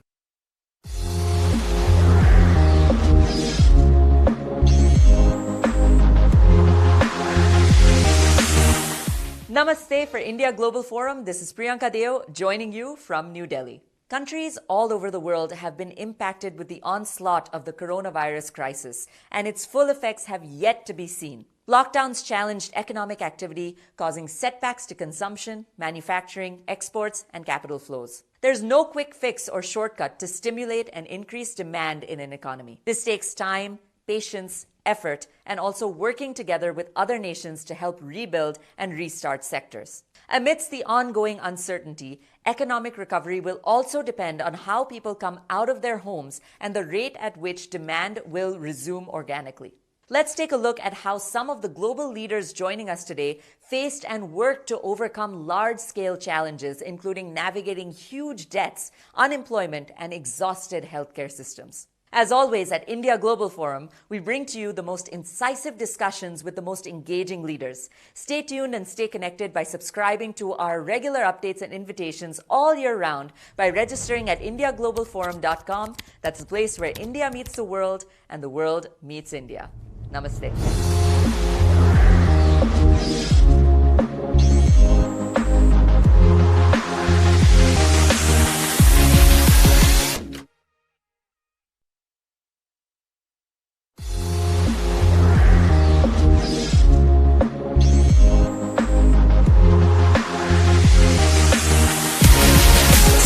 First of all, about the UK economy. You said recently that it's going to take a few years to stop the borrowing for day-to-day spending. How would you describe the UK economy now, and where do you think it's going to look like in about 5 years' time? Well, what I'd say is our plan is working, and the reason I say that is a year ago we put in place unprecedented amount of support for jobs, for businesses, for people, with a view that this would be a temporary crisis, disruption to our way of life, and as soon as we could get back to normal, if we had protected everybody, we'd be in a strong position to bounce back reasonably robustly. And I think that's what we're seeing early signs of. So if you look at business insolvencies, consumer confidence, the amount of deposits that have been stored up, all the evidence there is pretty good. And the thing that I focus most on is jobs. And at the start of this crisis, people were forecasting unemployment to reach 12% in the UK. They're now forecasting it to be half of that. That's 2 million fewer people who are going to lose their jobs as a result of what we've done. And that, I think, puts us in a very strong position. And you're starting to see that in the data with GDP early this year outperforming expectations. And, I remain cautiously optimistic for the year ahead. So, you mentioned the joblessness, and different parts of the UK population have been hit very differently. And we know that women have suffered. We know that low-income households has suffered. Inequality has widened. So I'd love to hear more about this strategy to narrow the inequality. Well, this was really important to me at the beginning of this crisis because we knew that the impact of lockdowns would hit people in different ways. And, take young people, for an example, probably the people economically have been most impacted. They disproportionately work in the sectors which have shut down, like hospitality. And you can see that in the numbers where they comprise the majority of people who have lost their jobs. But what you see in the numbers are a couple of things which I think should give us encouragement. At a time of crisis, my job, government's job, is to make sure that we protect the most vulnerable in our society. And I think we have by and large done that. So the data shows that our interventions have helped those on the lowest incomes the most. So I think that's positive. I think women are another area where we were worried that they would be very badly affected by all of this. Actually, what we've seen positively surprising us is that the fall in employment for women has been less than that of men, so I think that's been positive. And young people, we're putting in place specific interventions. So we created something called the Kickstart Scheme, where the government is helping to fully fund high-quality jobs for those young people at risk of long-term unemployment. We're getting tens of thousands of young people on the Kickstart program, and I think that's going to give them a great opportunity. We're not really out of the pandemic, but we're also, I think at the moment today, when we're recording, 131 days away from COP26. The UK was, of course, one of the first countries in the world to set this ambitious goal of reaching net zero emissions by 2050.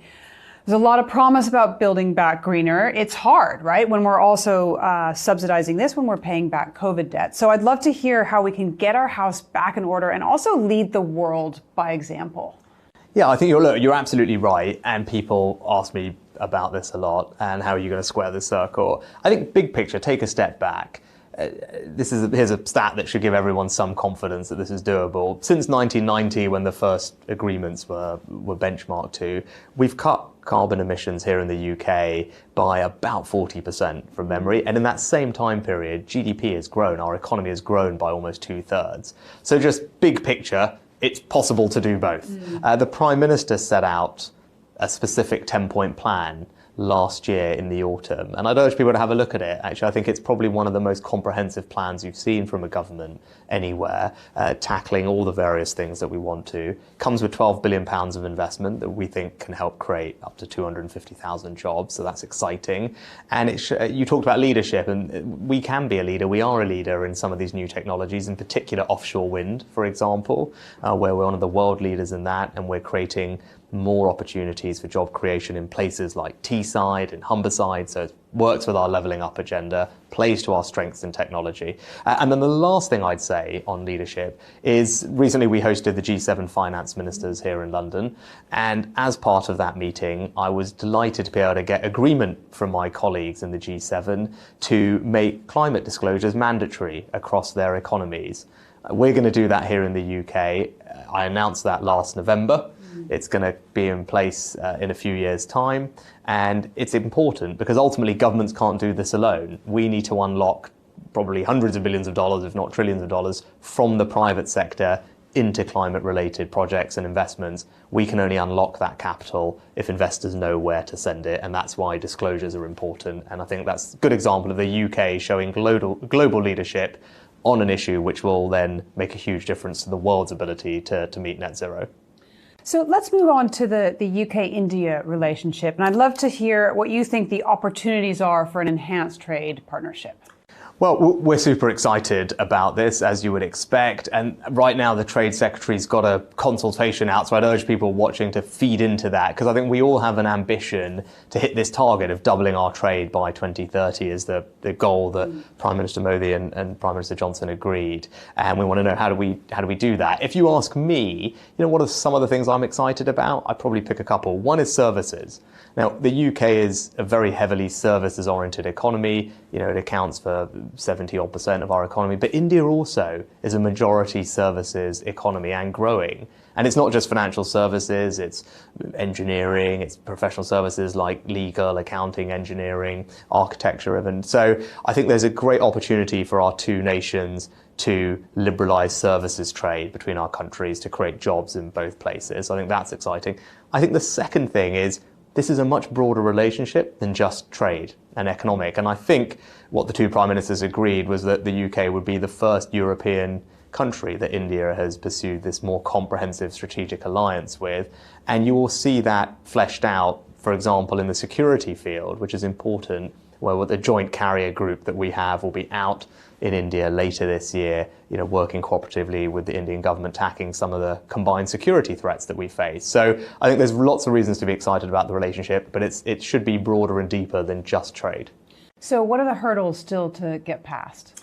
Well, I think barriers. It's these barriers, especially in services trade, where it's less about tariffs, which in one sense are easy to have a discussion about. Unblocking barriers in services trade is trickier because every country has lots of different regulations. But what we've actually seen is great progress. If I look at, for example, some of the things that have happened over the past few years, we now in the UK in London are able to raise. I think we have raised over £11 billion in different bonds for Indian companies like Masala bonds, and I think London or the UK accounts for over half of all the overseas credit that Indian companies have raised. So that's fantastic, and it's great that Indian companies can get access to the capital they need to grow and thrive, and they can do that using London's financial services strength. Similarly, Minister Sitharaman has made huge strides in starting to improve the ability of FDI coming into the insurance sector, and I think again that's another area that shows promise for cooperation and job creation. So look, these things are never easy, but I think the track record we have, and I have a great working relationship with Minister Sitharaman, it shows that we can make incremental progress on these things and ultimately create jobs and opportunity in both our countries. So another issue, of course, that I don't think anyone before this year started knew that India was the world's largest manufacturer of vaccines, but that has become one of the facts that everyone knows. Exports have had to slow in recent months for obvious reasons of what's happened with the pandemic, but that slowdown has affected the low and middle income countries, and we know that vaccine inequality is a real thing.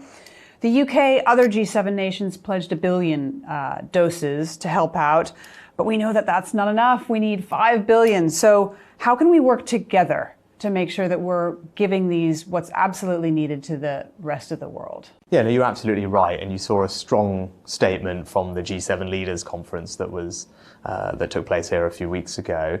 We all need to be safe, ultimately, for us to be safe in our countries. So, I'd like to think we took an early lead in this by donating quite a significant sum to something called COVAX, which is the multilateral organization that's charged with getting vaccines to low and middle income countries. We contributed £548 million to that. That will help COVAX meet its goal of getting 1 billion vaccines to about 90 odd countries. So good, and that's catalyzed more, and everyone needs to look at that and look at what they can contribute to that.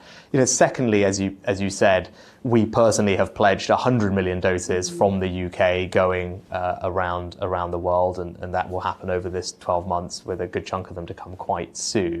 But I think the third thing that I think we feel proud about here in the UK is, we, in partnership with Oxford University and AstraZeneca, help fund, support, create a vaccine that we have enabled to be made and sold at cost for no profit all around the world.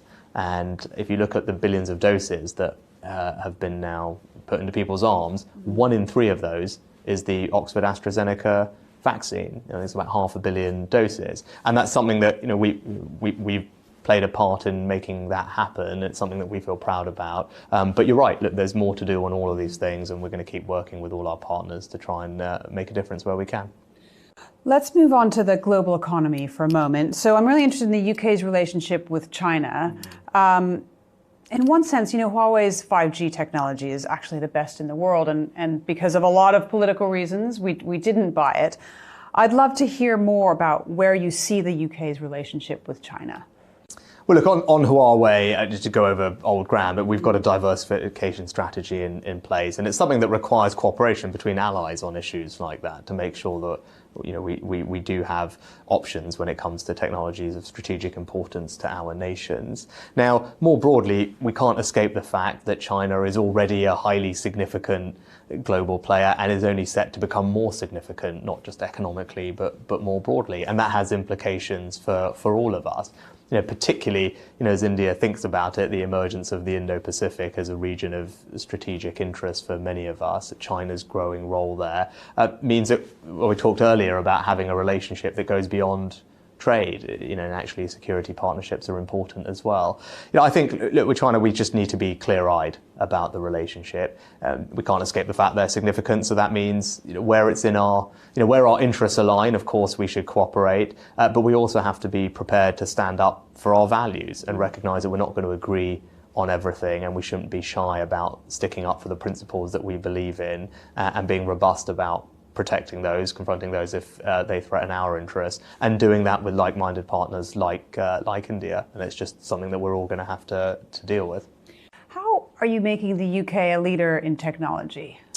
So there's lots of things. I personally am very passionate about the role that high growth, innovative, technology-oriented companies play in creating jobs. And actually, if you look, those types of companies are disproportionately responsible for creating jobs, prosperity in a country like ours and probably everywhere. So, there's lots of things. One is, is the government doing enough of the, subsidising and investing in research and in R&D? And I think, we've got a great record in the UK, have been quite good at that. We've got plans to increase the amount of government investment going into research and development over the coming years, particularly in areas like life sciences, which is a strength of ours, financial technology. So that's kind of one aspect of it. I think that the other aspect is having an ecosystem that supports those companies. And that means lots of things. It means migration. It means making sure that you are open to highly talented mobile individuals from all around the world. So we're liberalizing our high skill migration regime. And then it's making sure that those companies have access to the capital they need to grow. And so recently we're reforming some of the IPO listing rules in the UK to make the UK a more attractive place for companies to raise capital. From the startup, couple of people in their garage or spinning out of university, all the way through to people going public, every stage of that journey, I want to make sure that we're supporting that ecosystem. Can you get the people you need? Can you get the capital you need? Can you get access to the ideas that you need? So, I think we're very good at all these things, and certainly in Europe, more unicorn companies than I think France, Germany, and a couple of others put together. More startup capital, venture capital raised here last year than any year in our history, and again, more than most of Europe put together. So look, we've got a strong position, but it's a competitive world, and we need to keep enhancing that advantage. You mentioned Europe. Let me ask you one more question. How do you see the future of the UK and the EU? We're friends. This is obviously we're going through a period where we're adjusting to a new relationship, but ultimately, we're all friends. We have so much that unites us that we should work together to cooperate on, and you saw that also at the G7 meeting. And we've had a relationship through the EU for decades. It's perfectly natural that as that changes, it's going to take a little bit of time for us to work through what that means for all of us. And I hope if our European friends and allies can approach this with a degree of flexibility, pragmatism, and a constructive attitude, we can work through all these issues together. That's very much the approach that we want to bring to it. But I have no doubt that we will remain, very close partners and allies in the years to come. Thank you very much, Chancellor, for your time. Thank you.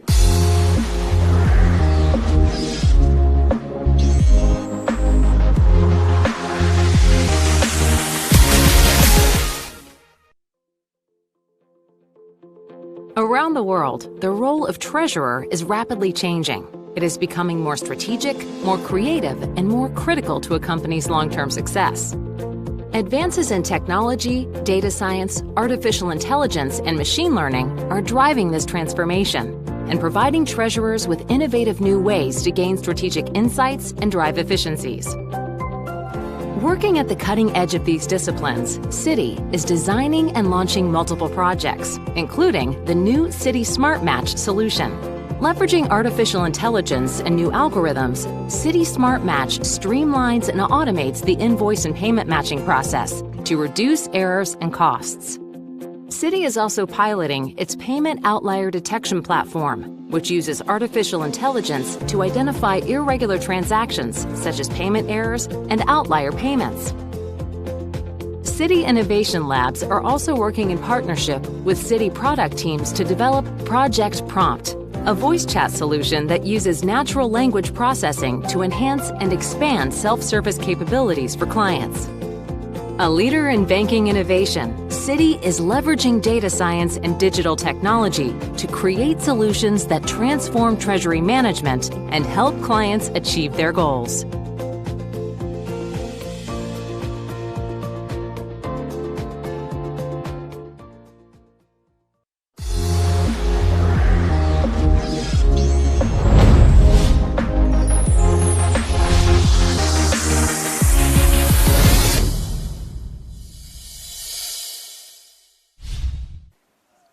Welcome back. Let's now look at some of the issues that the Chancellor of the Exchequer raised and broaden that out to include India. I'm delighted now to welcome to the virtual stage the Principal Economic Advisor to the Government of India, Sanjeev Sanyal, who will say more about the global economy and what the UK and India can do together to grow wealth for everyone. So, Sanjeev, first of all, you've just heard the Chancellor of the Exchequer speak about how the UK has reacted to the challenges posed by the COVID-19 pandemic. From India's perspective, what do you think are the greatest challenges? Thank you for giving me this opportunity to speak to all of you.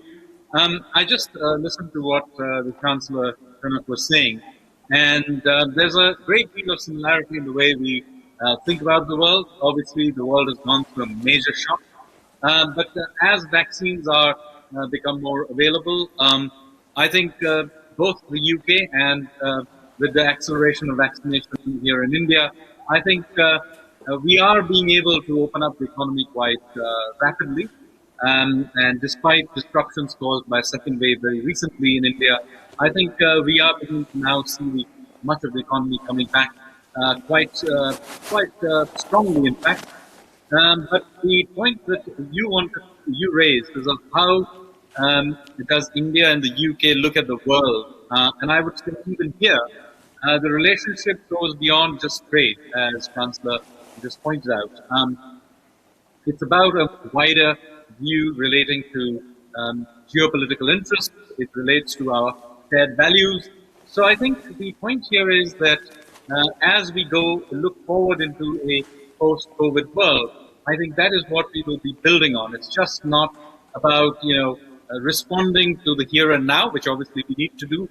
We still need to build back our economies from the perspective of rebuilding it from the COVID shock.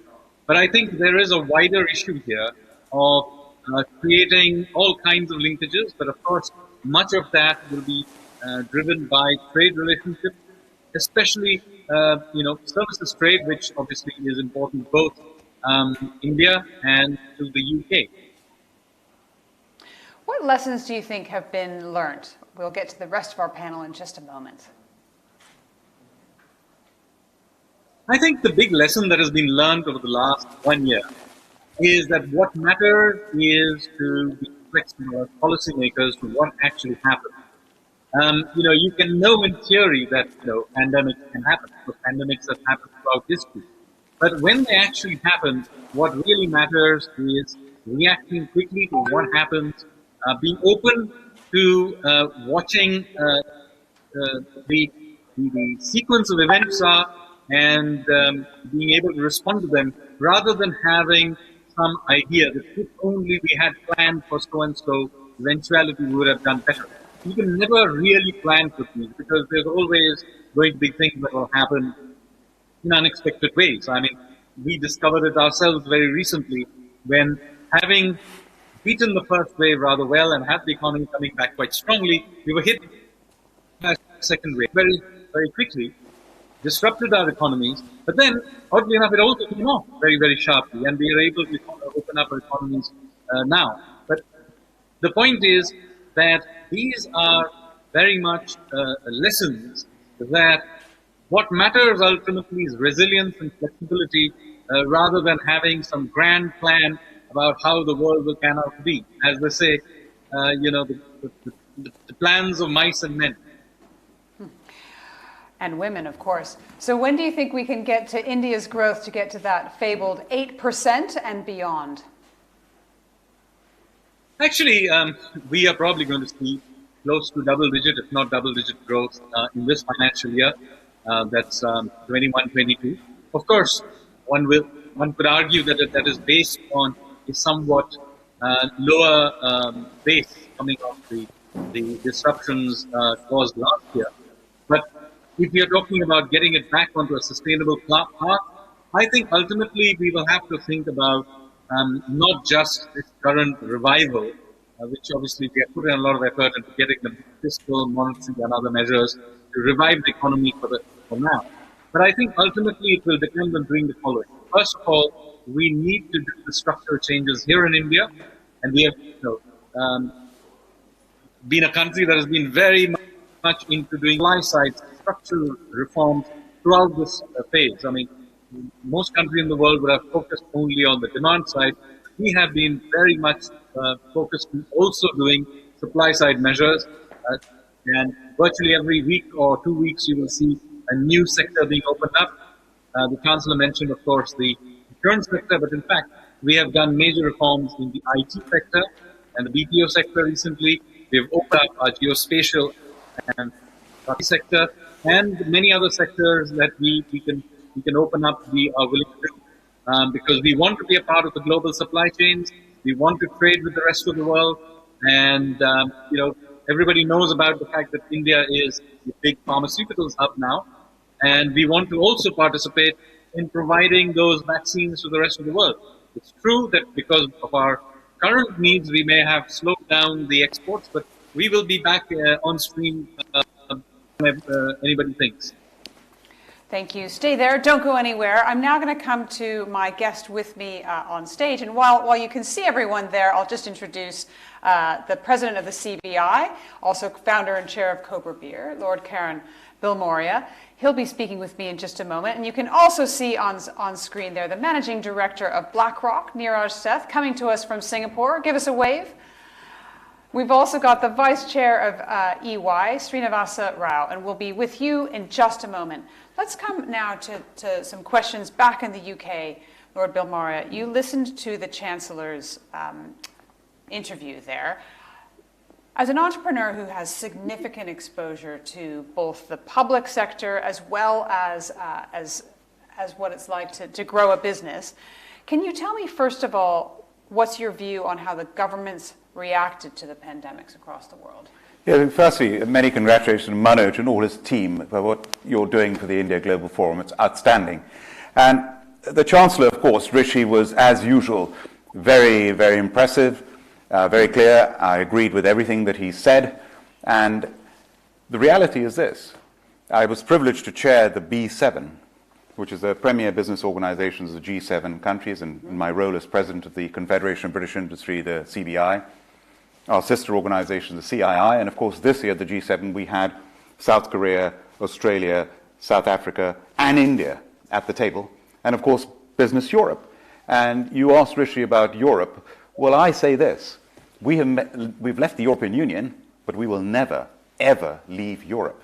And the CBI continues to be a member of Business Europe.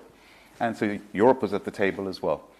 And we had some fantastic discussions, but two things stood out for me. One was Dr. Ngozi, the new Director General of the WTO.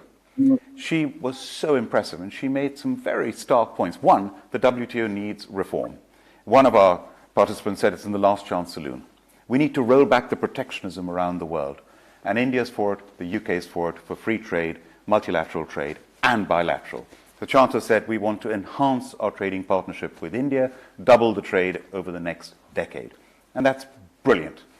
But Dr. Ngozi said that the inequalities in the world, when it comes to vaccines, Africa is an example. 1.4 billion people, 17% of the world's population, only has 0.15% of the vaccine manufacturing capability. And India, my friend Cyrus Ananda Poonawalla, the owners of the Serum Institute of India, the largest vaccine manufacturers in the world.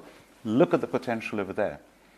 The next point was made very powerfully by Dr. Geeta Gopinath, who spoke to us at the B7, the chief economist of the IMF. And she said the recovery from this pandemic around the world is going to be very unequal.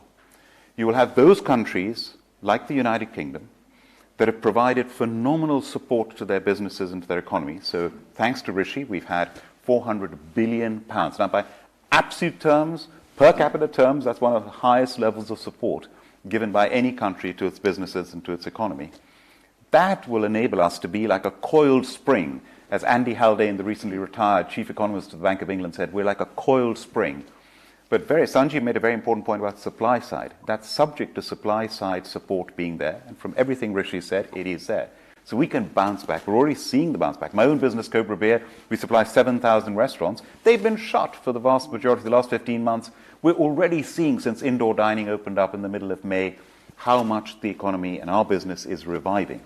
The second reason Dr. Gopinath said there will be inequality in the rebound is vaccinations.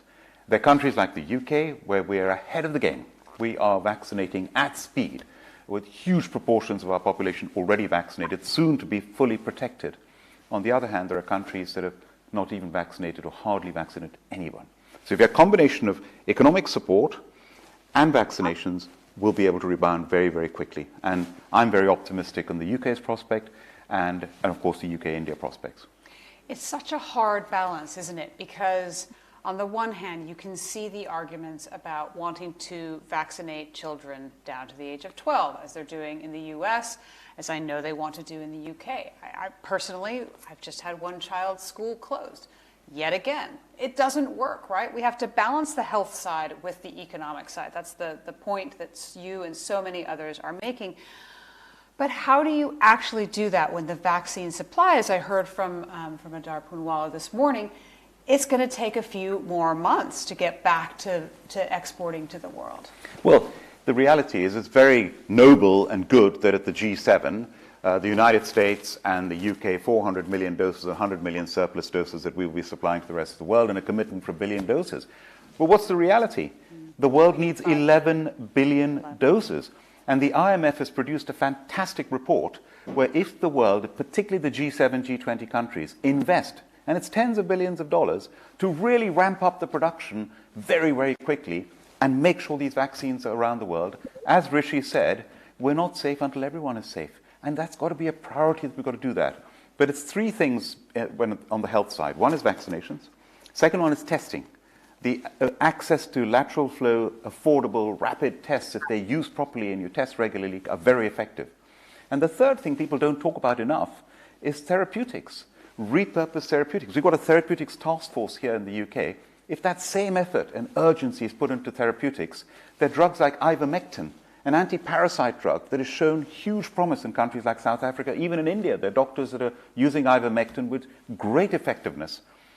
Those trials need to be speeded up because once you have repurposed therapeutics that can, in effect, almost cure you from COVID, that's so powerful. And the combination of all three things, then we can beat this wretched virus. Thank you. So we'll come to our panel in just a moment. Let me just see, you mentioned one interesting innovation. Anything else you've seen from governments or private sector in the reactions to survive the challenges posed by the pandemic? There are many words that come out of this pandemic, and I mean, I could go on for a long time. One is resilience that we've heard. The other one is agility and adaptability.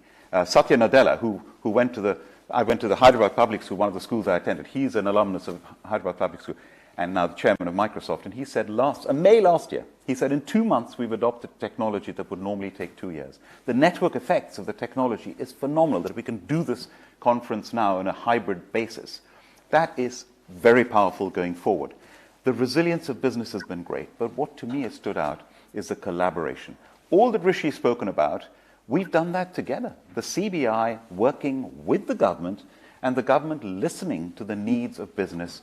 And that is how the £400 billion has been provided. The furlough scheme, what an innovative scheme. 100% government guaranteed loans. Those sort of supports that did not exist before, that we've been able to innovate at speed with government and business working together. And at the point about the strategy, I think this is the time when we as countries, the UK and India, need to look long-term. And I love the fact we've got an enhanced partnership for the next decade. At the CBI, we've just launched a new economic strategy for the UK over the next decade called Seize the Moment. And we've got 6 pillars, and we've quantified it. That it's climate change, it's innovation, it's global Britain and trading, £700 billion to be added to our GDP. And one of them is clusters. That means making the most of clusters, like Cambridge University, with its tech cluster, the university at its heart, and now a bioscience, a life science cluster. AstraZeneca, partnered with Oxford, Swedish-British company. Where are they headquartered? Cambridge. And then you team up with the Serum Institute of India, and you've got a global partnership and a UK-India partnership. So that's the power of this levelling up term that the government talks about, spreading prosperity throughout the regions of the UK, and in turn also partnering with a country like India. That's the future. That's really powerful. That's going to create jobs. That's going to create innovation. That's going to be research. We need to invest much more in research and development. We only invest 1.7% of GDP in this country. America and Japan and Germany, 2.8%. Israel, 4%. Just imagine if we spent 1 more percent, an extra £20 billion a year on R&D and innovation. We're so good anyway, we'd be even better. Lots to respond to there. Stay there. Don't go anywhere. Let's go to our panelists over in Singapore. So I'd love to hear, we've heard from the Chancellor of the UK, we've heard from the Principal Economic Advisor to the government in India, talk about how their governments have reacted to the financial and economic challenges posed. So as a leader from the private sector, what's your initial reaction to what you've heard? So Niraj, Seth from Singapore. Sure, no, I'm happy to go first on that. I think there's certainly a lot has been done over the course of last 15 to 16 months from the government in India in terms of reacting and trying to solve for the problem. But if I take a step back and try to sequence it and think about the future, I think the immediate still needs to be very much around more vaccinations, and more vaccinations in order to actually prepare the economy for reopening. Once you prepare, then it's a question around what do we need to actually jumpstart the economy and obviously avoid minimal economic scarring from the shock that we have seen over the course of last 15 months, and more so in the second wave, I would argue, than the first wave. And these are again, factors which will matter for the next 5 and 10 years. And then the third part is, or in third horizon is something actually Sanjeev touched on in terms of the structural reform, supply side reform, thinking about the basics of what the world, the investors want to see to unlock the long-term growth potential. India has the benefit of one of the youngest demographics. The world is going through a shift when we think about geopolitics, the supply chain. There is a space for India to actually step in and provide a solution. Now, the question is, what will it take? And I would argue the reforms around land, labor, capital markets, I think they will be critical alongside the industry sector changes that we are observing in order to unlock that long-term potential growth. Because going back to your original question, do we see that 8% or higher growth in India? I actually think it's possible if we see the structural reforms coming alongside the near and mid-term focus on jump-starting the economy. So certainly something the global investors are very keenly focused on and watching. Srinivasa, what would you say to that question? The reality, and all of us are very cognizant of it, is the unprecedented state of ambiguity that we are in, and the expression of agility that we've seen from governments. I think has been people working at their absolute best potential, best capacity, with limited vision, and with a multiplicity of undefined or underdefined variables. So I think agility to me almost stands out as the feature that we've seen on demonstration the last 15 months. And I don't think we're at a place where we can turn the page and expect to see a very well crystallized blueprint of recovery yet. So it's still going to have those agile energies and dynamics underneath that. Just from a private sector point of view, and if I may, providing a frame of reference from a recent global confidence survey that we ran, a global capital confidence survey that we ran at EY, which included 2,400 CXOs of the largest companies in the world. The tone, the tenor of positivism that we're drawing, for the most part, it's not overwhelmingly so, but we were expecting a more mixed bag, but we're seeing some very affirmative statements around positivism, the focus on strategy reviews and strategy refreshes, and the whole thrust on productivity as factors that many of these companies are seized of their importance in the current state. So if you put all of this together and try and weave a common strand across them, the unprecedented ambiguity, the continued activism around agility, and how the private sector is reacting to it overall, I'm inclined to paint a very sanguine picture of what we've done, what our governments have done in this, in the circumstances that none of us would have even imagined 15 or 16 months back. So I do have a sanguine view, I must admit, on the state of affairs today. Thank you. We are trying to be as inclusive as possible. We've been sent a question by a viewer in Singapore. I'd love to get Sanjeev's view on this question. Let's hear now from Babita Abikar. Hi, I'm Babita, partner at the international law firm CMS. So my question is, countries across the world have been battling COVID-19 and have had to work on economic recovery. As India is actively working on ramping up sectors such as manufacturing and agriculture, and also seeking to achieve PM Modi's goal of an Atmanirbhar Bharat, which is an independent Bharat, independent India, how do you see the nation playing a meaningful role within the global economy? Sanjeev, do you want to respond to that? Yes, I couldn't hear it entirely clearly, but I think it was related to Atmanirbhar Bharat and that's the right. whole How idea the behind nation can play a meaningful role in the global economy. Exactly. Yeah. So I think first of all, the term Atmanirbhar Bharat, which is often translated as self-reliant and translated into English, I think very often people tend to misunderstand it as some sort of a return to a socialist era idea of sort of an inward-looking economy. That is not at all the case. We're not trying to create, go back to some sort of a 1950s style import substitution model. Atmanirbhar Bharat literally means being resilient by leveraging your own strengths, internal strength. That's what it means.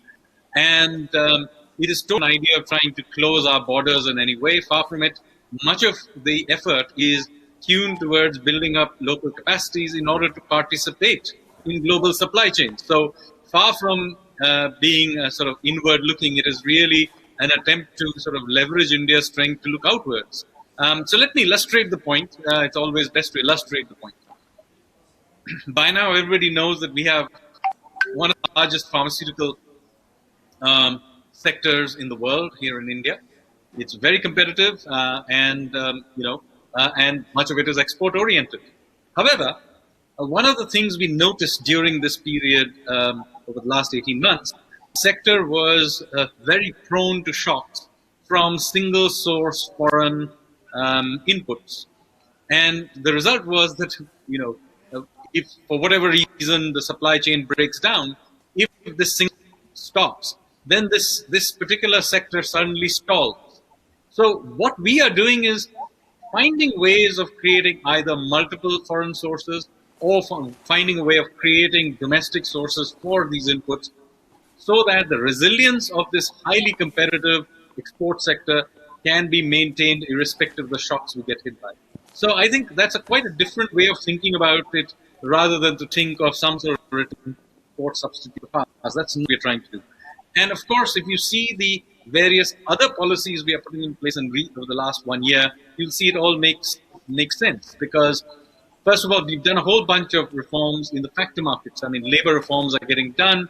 We are digitizing our land records. We are introducing all kinds of sectoral reforms. I mentioned earlier in the IT BPO sector, or entire sectors being opened up. As a result of that, we are getting a response. By the way, we're getting a record foreign direct investment flowing into India. And we intend to leverage this even further going ahead. So just so that everybody understands, Atmanirbhar Bharat is not a return to some isolationism. We have, in fact, one of our very successful policies of the last year is something called the Production Linked Incentive Scheme, PLI scheme, where we have taken a few sort of target sectors in order to ramp them up so that we can participate in global supply chains. And it has been very successful in things relating to the electronic sector. Entire factories are getting relocated to India. And so, it's not just in services, but in, hardcore manufacturing where we are seeing a lot of the impact of this new strategy. Thank you. So let me come back to my guest here on stage with me, Lord Bill Moria. Debt has been one of the biggest issues that we've seen around the response to the pandemic. The government global debt, in fact, has increased by around $25 trillion. I mean, these are enormous numbers, right, in 2020. Global debt to GDP ratio hitting 350% and above. Do you think the government and the private sector have dug themselves into a hole here? Well, I just want to follow up on what Sanjeev just said. It's very important to see that when you talk about independent India, it's the more India enhances its capability and its excellence in every aspect, whether it's service or manufacturing, the more attractive India is to inward investment and the more competitive India is to exporting as well. So it's a benefit to India and it's a benefit to the global economy. What better example than vaccines? The Serum Institute of India, 2 out of every 3 children in the world are vaccinated by their vaccines before the pandemic. Yeah. But they were not exporting the vaccines to countries like the UK. Now, in this pandemic, the Serum Institute of India has been exporting, including to the UK. So the world has seen the capability of India, and that's going to enhance the capability going forward, to the extent they're opening up an office here in the UK for global exports. So that is what capability enhancement can do. It opens India up even more to the global. And inward investment. I'm so proud of this country, the UK. 1% of the world's population. The latest figures have just come out. We're the second largest recipient of inward investment in the world. I mean, that's fantastic. It's very important that we focus on investment in each other's countries, and India is investing a huge amount in the UK. When it comes to debt, at the end of the Second World War in the UK, debt to GDP went up to 250%. 250%. We're at about 100% now. It is high, but I'm very convinced the way out of the debt, the best way, is not to increase taxes, is not to have austerity, but to encourage investment and encourage growth, because that creates jobs, and the jobs then create the taxes that pay down the debt. So we've got to encourage investment and encourage growth, and that's what we're doing here in the UK. And India is doing exactly the same. In the Indian budget, we had an event with the CII, our sister organization, and it very clearly, a senior Indian government official and the CII said, we did not increase taxes in the February budget in India because businesses have suffered so much, and we don't want to stifle the recovery. Luckily, Rishi Sunak listened.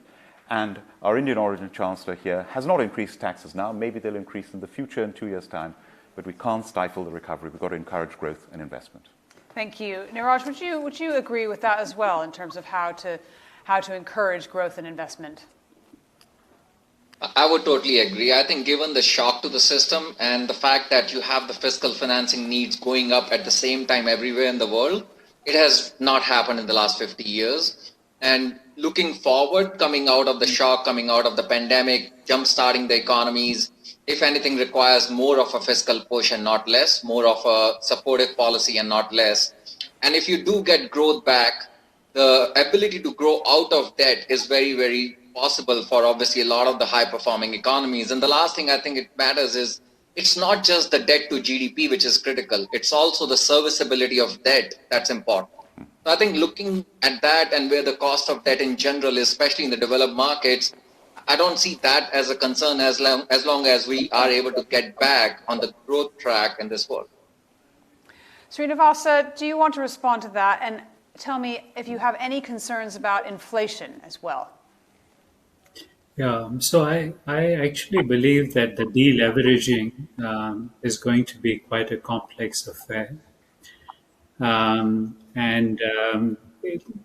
Some of the traditional fiscal theorems, and I think this was just referred to, around the fiscal and revenue deficits and such, some of the, now I might say, the old world theorems need to be fully examined and reset for the circumstances that we are in.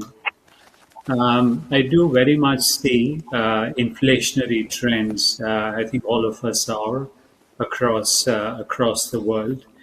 And, the kind of debt that has been put into households with the relaxed monetary policy that has had to be employed.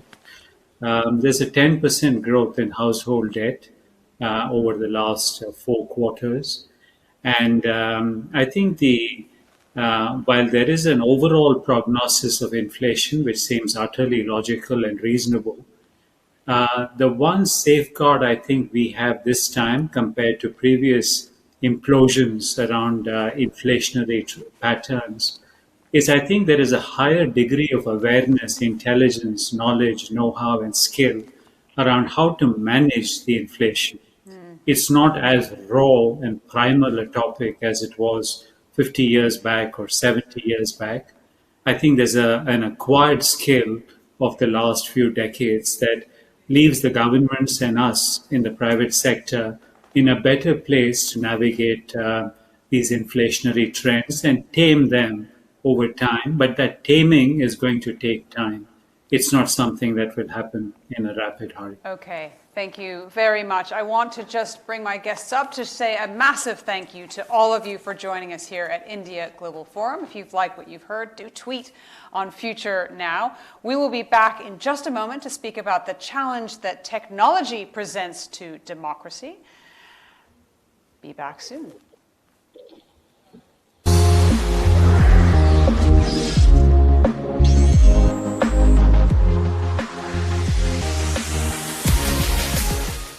Well, thank you, Ben, and ladies and gentlemen. The 21st century has been the century of technological evolution. Technology has become the basis for overturning dictatorships, protesting wrongs, mobilizing, campaigning, politicking, but it has also unfortunately on occasion become the basis of misinformation, riots, and violence. Big tech has become intertwined with democracy. And globally, sovereignty is being pitted against big tech. And as each country begins setting new safeguards to ensure that democracy thrives with technology and does not succumb to it, India's story has also been remarkable. India's Union Minister for Law and Justice, Communications, Electronics, and Information Technology, one of the senior most politicians in the ruling coalition, is leading from the front. He has been very, very agile in his approach. As a former party spokesperson for the BJP, he's also been very outspoken in his views. He's been very bold, sometimes controversial in his decisions to safeguard India's democracy.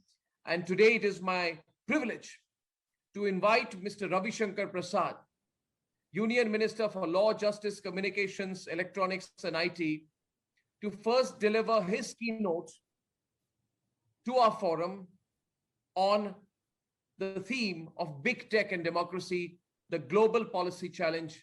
Mr. Ravi Shankar Prasad, thank you for joining the India Global Forum. Everyone's very excited to hear your views. And over to you now. Over to you, Mr. Prasad. Thank you.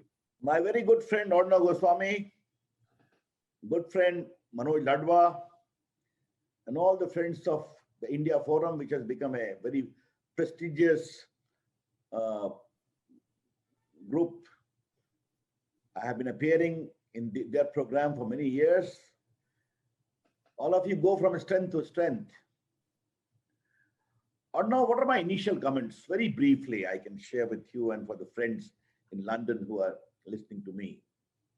India's digital story is a remarkable story.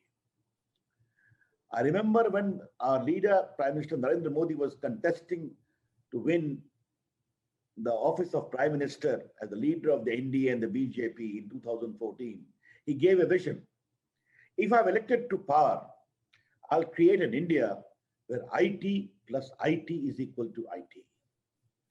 He explained that IT, India's talent, plus IT, information technology, is equal to IT, India tomorrow. That's the vision he gave. And I'm very happy to tell you that we launched the Digital India movement on the 1st of July 2015, 6 years down the line. What have been the achievement? I would like to briefly recount, and also other issues which surely you are going to ask. To my friends, Arnav, you need to know that India population 1.3 billion, India home to 1.29 billion Aadhaar card, digital identity to supplement the physical identity, backed by a law with due regard to privacy. India is home to 1.18 billion phones, out of which 100 million plus are mobile phones. India is home to 750 million smartphones, moving computers. And India is nearly 750 million internet connections.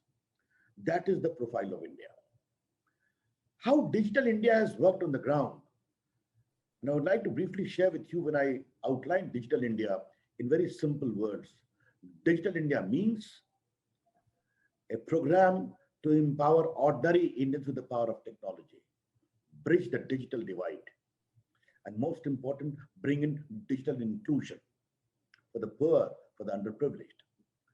Or now, just to tell you few statistics, we opened bank account 400 million of the poor, linked with the Aadhaar, the digital identity, with duly marked with mobile phone, and started sending all the welfare measures directly to their bank account, known as DBT, direct benefit transfer. We transferred close to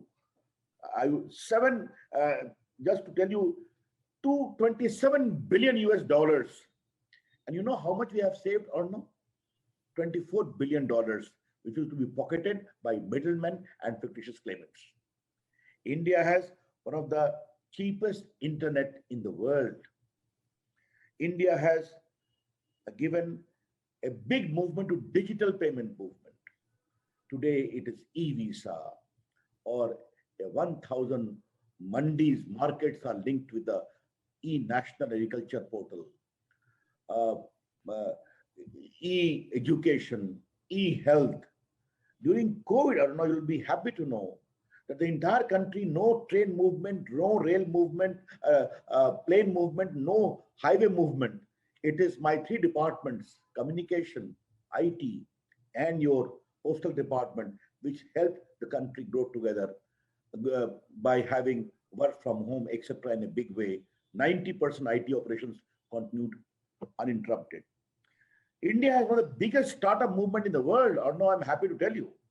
India has 50,000 startups, the third biggest in the world. And there were only 4 unicorns earlier. That means a company having 1 billion turnover. Now there are 51 unicorns in India. Young people changing the entire entrepreneurial ecosystem. India has electronic manufacturing, just 2 mobile factory in 2014. Now India has 260 mobile factory. All the biggest mobile manufacturers have come to India. And the rise in FDI, this year we received $26 billion FDI in computer, hardware, etc., etc. Therefore, from digital delivery of services to digital skilling to digital empowerment, to my friends who are listening to me, I was very keen that Digital India must become a mass movement. Nearly 400,000 common service centers, CSC, are situated in hinterland of India, giving digital delivery of services. Apart from education, to making your passport, to taking care of your land records, I have also used them or no for pre-litigation advice to poor people.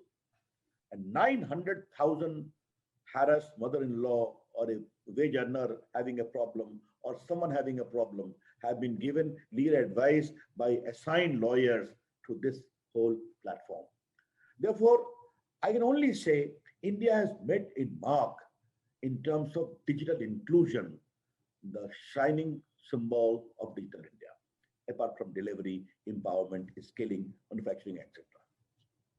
I'm very happy to also share with you, India has become one of the biggest country to host all these social media platforms. Or now, WhatsApp users in India are 530 million.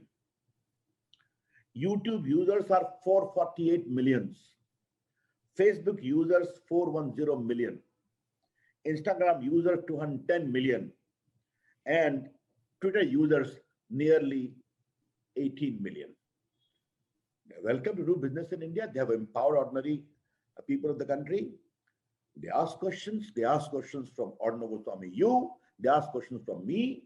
At times they are very rabid. But India, being a democracy, allows complete freedom to ask questions. And let me categorically say on this platform that they can criticize Ravi Shankar Prasad. They can criticize my Prime Minister, full freedom. They can ask any questions. But we were and these big tech companies are having big business in India. I have no problem. Make money in India, earn money in India. But there was one issue or no, I would like to flag to you. The issue was not of use of social media. The issue was one of abuse and misuse of social media. What should I do when a harassed mother used to come to me? The ex-boyfriend of her daughter is making all their intimate photographs viral. What should I do when a lady complains that my morphed image is being circulated, recirculated? What should I do when a journalist or a businessman, I am being harassed, defamed on groundless basis? And what should I do when messaging on WhatsApp was being circulated and recirculated to inflame passion for terrorism, for riot, etc. These were the issues which we had to address.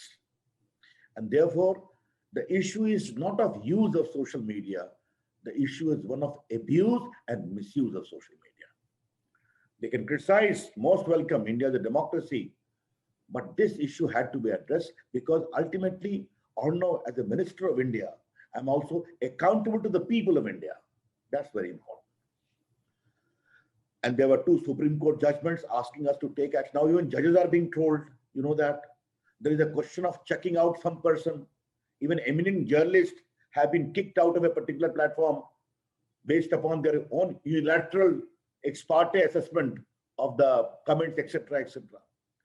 Thereafter, wider consultations took place, and we have come these guidelines. What these guidelines say, very simply, Arnav, if you are a significant social media intermediary, namely you are having a user base of 5 million plus, you must set up in India a grievance redressal officer based in India whom people can approach in the event they have a complaint to make. You must have a compliance officer who must report in public domain every month that these complaints came, these we have addressed. And you must have a nodal person with whom the law enforcement agencies can contact. Arnav, in the course of implementing these guidelines, which have become operational with effect from 26th of May after expiry of 3 months grace period, I have noticed one thing, and this I would like to share, and I would like to have your questions also. Some of them say we are bound by American laws. Okay? That raises the larger question. You operate in India. You make good money in India. You have good ad revenue in India. But you will take the position that I will only be governed by laws of America. If a harassed woman has to complain, they will say, go to America. This is plainly not acceptable. You are free to do your business in India, but you have to be accountable to India's constitution and India's laws. And all of these digital platforms operate digitally. Welcome. They have a global reach. Welcome. But you have to have a harmonious relationship between the autonomy of these digital platforms and the obligation of an independent sovereign nation like India, governed by the constitution, or any other nation of the world, which is a democracy. Therefore, this is the real challenge which I will unfold. I am very clear about it. Let me conclude. Repeat, we appreciate social media. They have empowered people. They have enabled them to ask questions. They have made the governing people accountable. At times they come with fake news, etc. We need to address them. But the larger issue is, which law governs you? To whom are you accountable? And if democracy has to go or no, accountability is important. Arnav Goswami asks questions daily. People look towards every evening to see your questions, and that you have an extraordinary kind of a symbol in the country of asking questions. Therefore, if questions are asked, they're applicable to all. Accountability is important.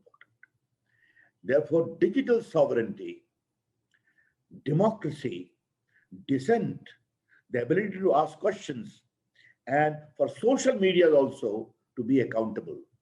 This is the larger debate when you talk of big tech and democracy. Those are my very initial comments.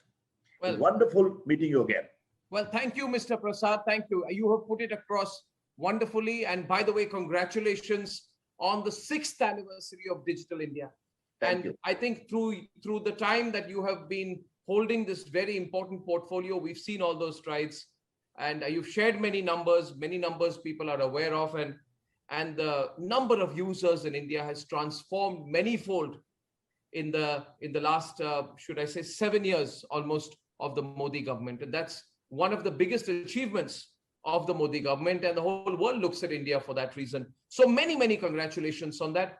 Thank you. Mr.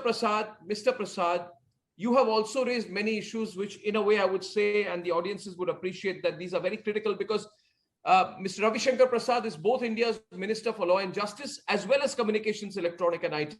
And whether we like it or not, there has been a sort of enmeshing or a hybrid nature of these two ministries of late. I'm sure sometimes I want to ask you whether you are putting out a statement as law minister or as IT minister. And I think most of the tech giants would also want to know that. Mr. Prasad, see, some of the issues you raised in your opening remarks are actually global issues.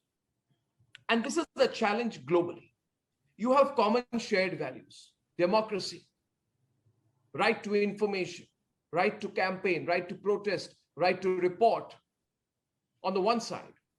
But then there are also new issues which are coming up of national interest, sovereignty, the phrase which you used, our digital sovereignty. We cannot be sovereign unless we are digitally sovereign as well. So big tech, Mr. Prasad, has permeated nations across the globe.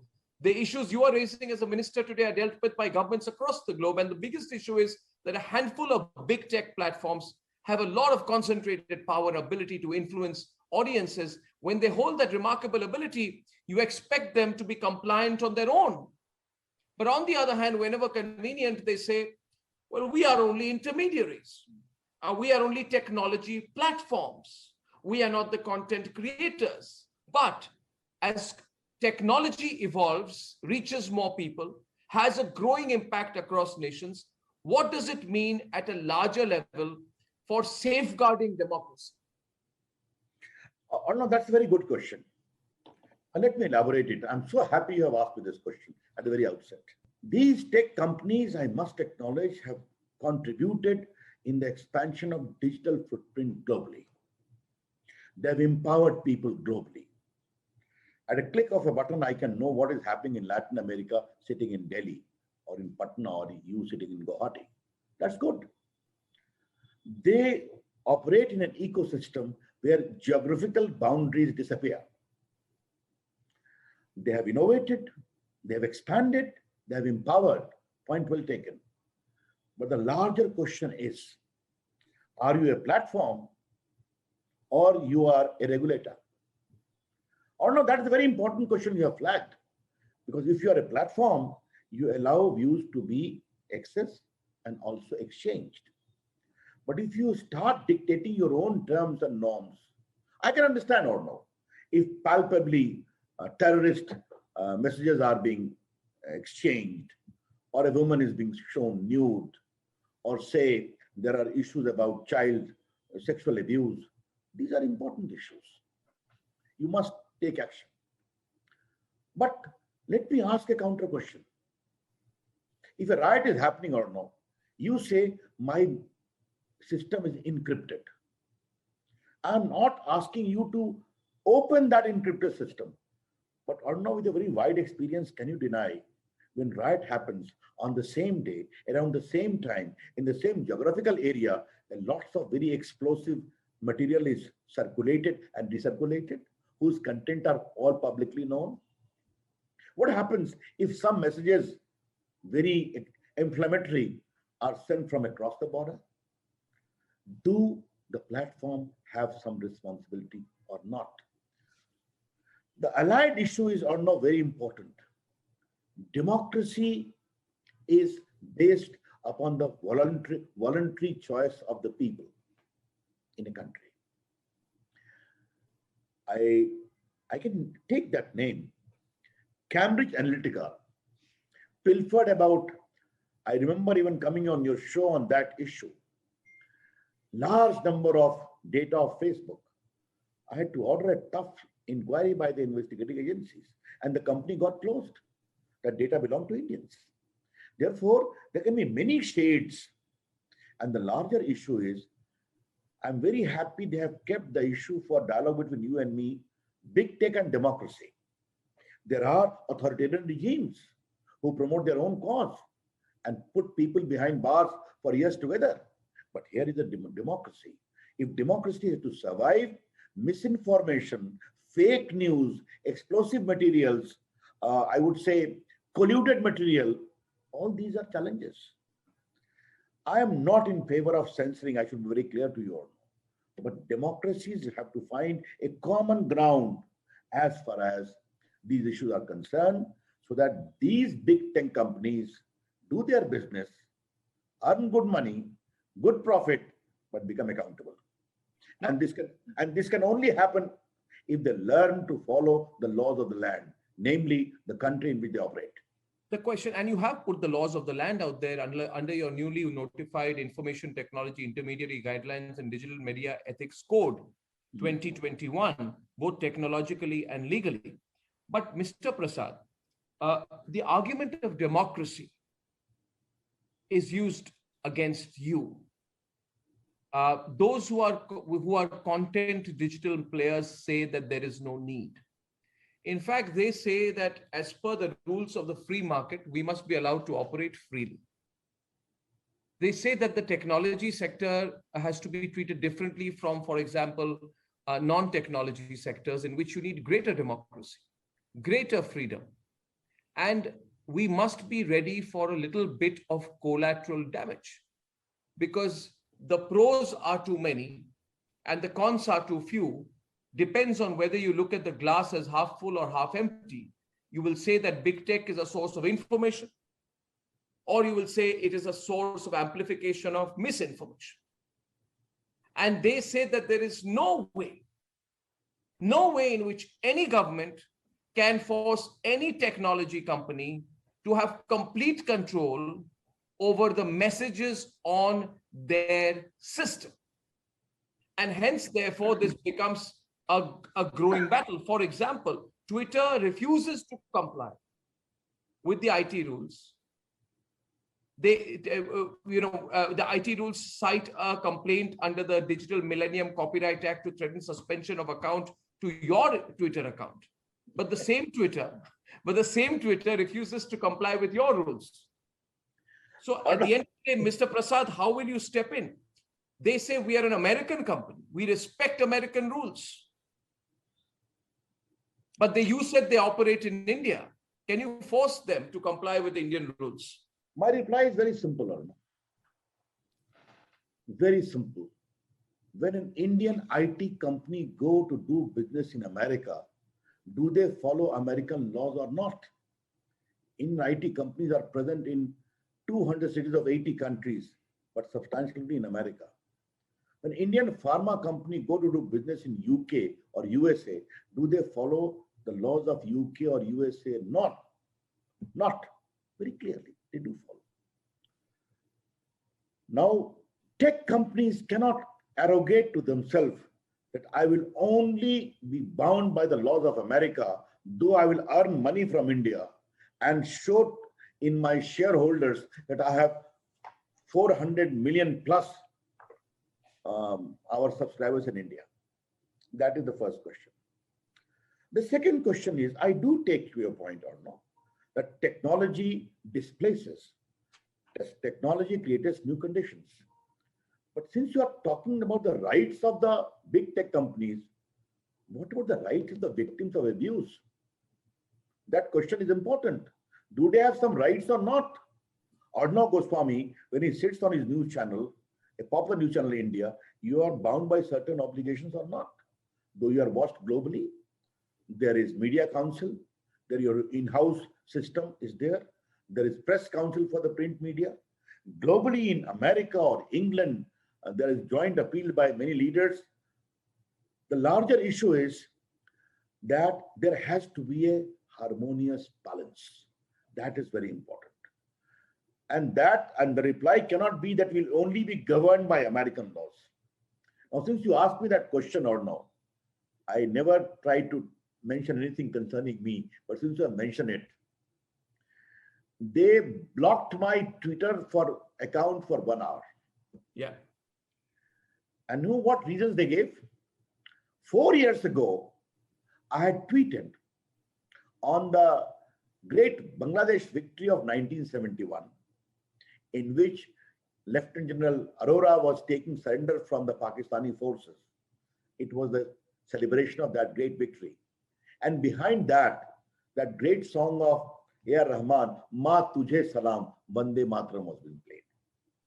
It is on Facebook and all.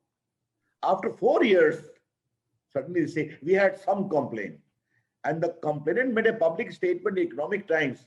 Sorry, we had no concern. Let them have the copyright of that. What is this? I always say, if you are going to invoke the Millennium Digital Copyright of America, you have to be also cognizant of the copyright rules of India. That is the point. Because tweet was made in India. You cannot say my whole stand will be regulated by an ex parte assessment of a US law. That is the point, or no? Again, I don't want to... You think Twitter targeted you selectively? No. As far as targeting part is concerned, the shoulders of Ravi Shankar Prasad are too broad. Okay, no problem. I don't even mind criticism, even from Twitter itself. But the point is, I'm on a larger question or no. And the larger question is, if democracy and big tech company have to survive, I have not the slightest doubt. Globally, all the companies, be it countries, be it USA, be it UK, be it South Africa, be it France, be it European Union, or are Australia grappling with this issue, democracies. And the issue is, how do you synergize your digital operations globally with the digital sovereignty of respective nations? And for a happy blending of the role of big tech and democracy, a solution has to be found. To Ravi Shankar Prasad speaking to Arnab Goswami. And there's much more from that interview. You can see it on indiaglobalforum.com. And remember, clips of all the interviews and discussions and debates that we're having throughout the day here at India Global Forum, you can see those on Twitter. They are being posted at IGF Update. So do follow that to stay across the conversations that we are having.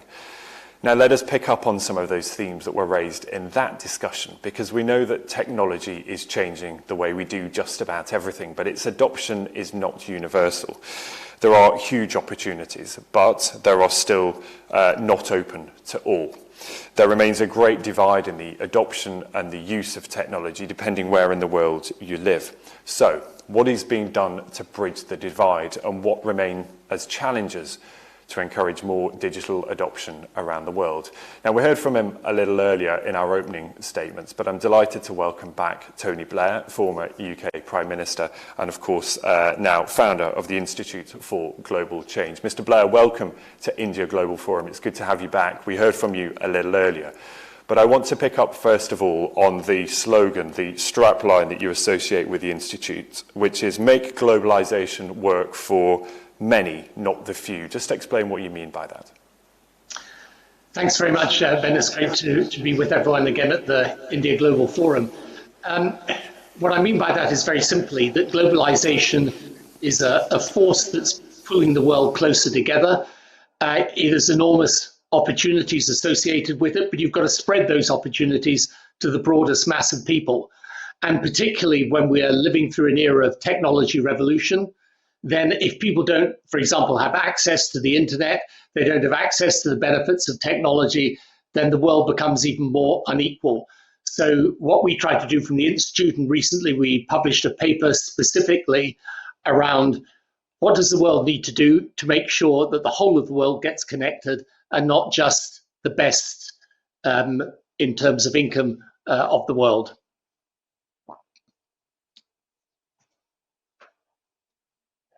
That remain, and what are the challenges to trying to bridge some of those divides? So essentially, I think you've got to do three things. First of all, you've got to try and make sure that you build the infrastructure of connectivity so that power generation electricity is available to the hundreds of millions of people who presently don't have it. Secondly, you need to make sure that the world is mobilizing the capital. We estimate it's around about $450 billion that's required over a period of time. That sounds a lot of money, but actually just in the context of COVID, it's not that amount, much of an amount of money. And indeed, if you establish that connectivity, the payback in terms of increased wealth and income is enormous. And thirdly, you need to create in countries the right regulatory framework so that the private sector is incentivized to come and develop the connectivity that's necessary. But we lay out there a plan to do this, and in the work we do with governments around the world, where we're trying to help them bring the best of technology to their countries to accelerate development, there's a perfectly workable set of plans that could bring about this connectivity if the world got properly mobilized. We're having to get mobilized as a world for COVID. We're having to do the same for climate change. We should do this for internet connectivity. When you lay it out in such stark terms, and I know you've talked about the digital revolution being compared to the industrial revolution, and history tells us that the industrial revolution was great for Britain, for Germany, for the United States. Who are the biggest benefactors of this technological revolution? Well, at the moment, it's obviously the wealthy countries in the world, but then China is obviously a center of technology. India itself is a center of technology. I mean, India has got huge internet and technology capabilities at the moment. The sector is due to grow in the next 5 years by roughly 10% a year, but there's still large numbers of people who are left out. So the idea that we put forward is to mobilize the capital, public and private, in order to invest in the technology and the infrastructure necessary to create it, so that those poorest parts of the world get access. And it's not impossible to do, but if you're going to do it, it requires the wealthy countries of the world to cooperate with developing countries in order to do it. Is digital development a priority right now for many governments? Quite clearly, so many plans have been derailed because of the pandemic. But when we move beyond that, do you really get a feeling that digital adoption and digital investment and innovation is actually at the top of the to-do list for many governments? I think it's coming to the top of the to-do list. One thing that COVID's taught us is about the importance of technology. Obviously, the acceleration of technology innovation has been an important part of dealing with COVID. Both in terms of vaccines, in terms of testing, and now, of course, in terms of registering those who are vaccinated and data.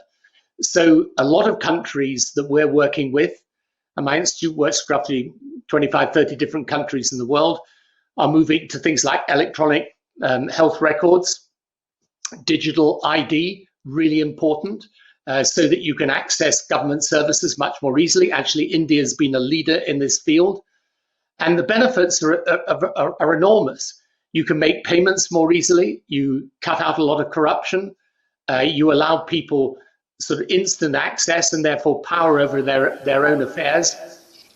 You can also use the internet for small producer farmers in order to be able to run their businesses more easily. I think technology will transform in the next few years education, healthcare, agriculture, and of course, technology is already transforming the energy space. So I don't think there's any doubt at all about it. This technology revolution is the single biggest thing that's happening in the world.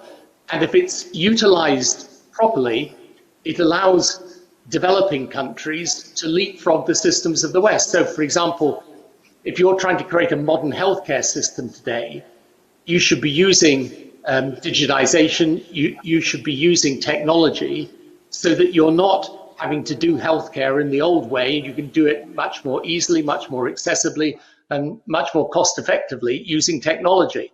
So it provides we call our program in the Institute Tech for Development, and I think the opportunities are absolutely enormous, but it means that governments have also got to reconfigure the way they work. They need a different skill set, different types of people coming in and working in government, and they need close connection, obviously, with those firms that are able to help them in the technology space. You raised healthcare, and we've been talking about this throughout the day, about how technology can change not only the administration of healthcare, but the delivery of it too. And that's before we even get into things like AI, which could change treatment.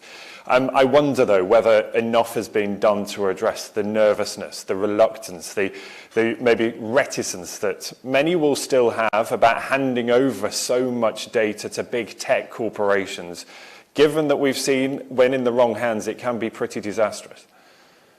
Yeah, but Ben, I really think this is much more of a concern of a certain fairly limited group of people than it is a real person's concern. I mean, of course, there's all sorts of ways you can protect the privacy of your health records, and your health records, by the way, are vulnerable even if they're in written form rather than stored, for example, in the cloud. In fact, they can often be much more secure when it's done digitally.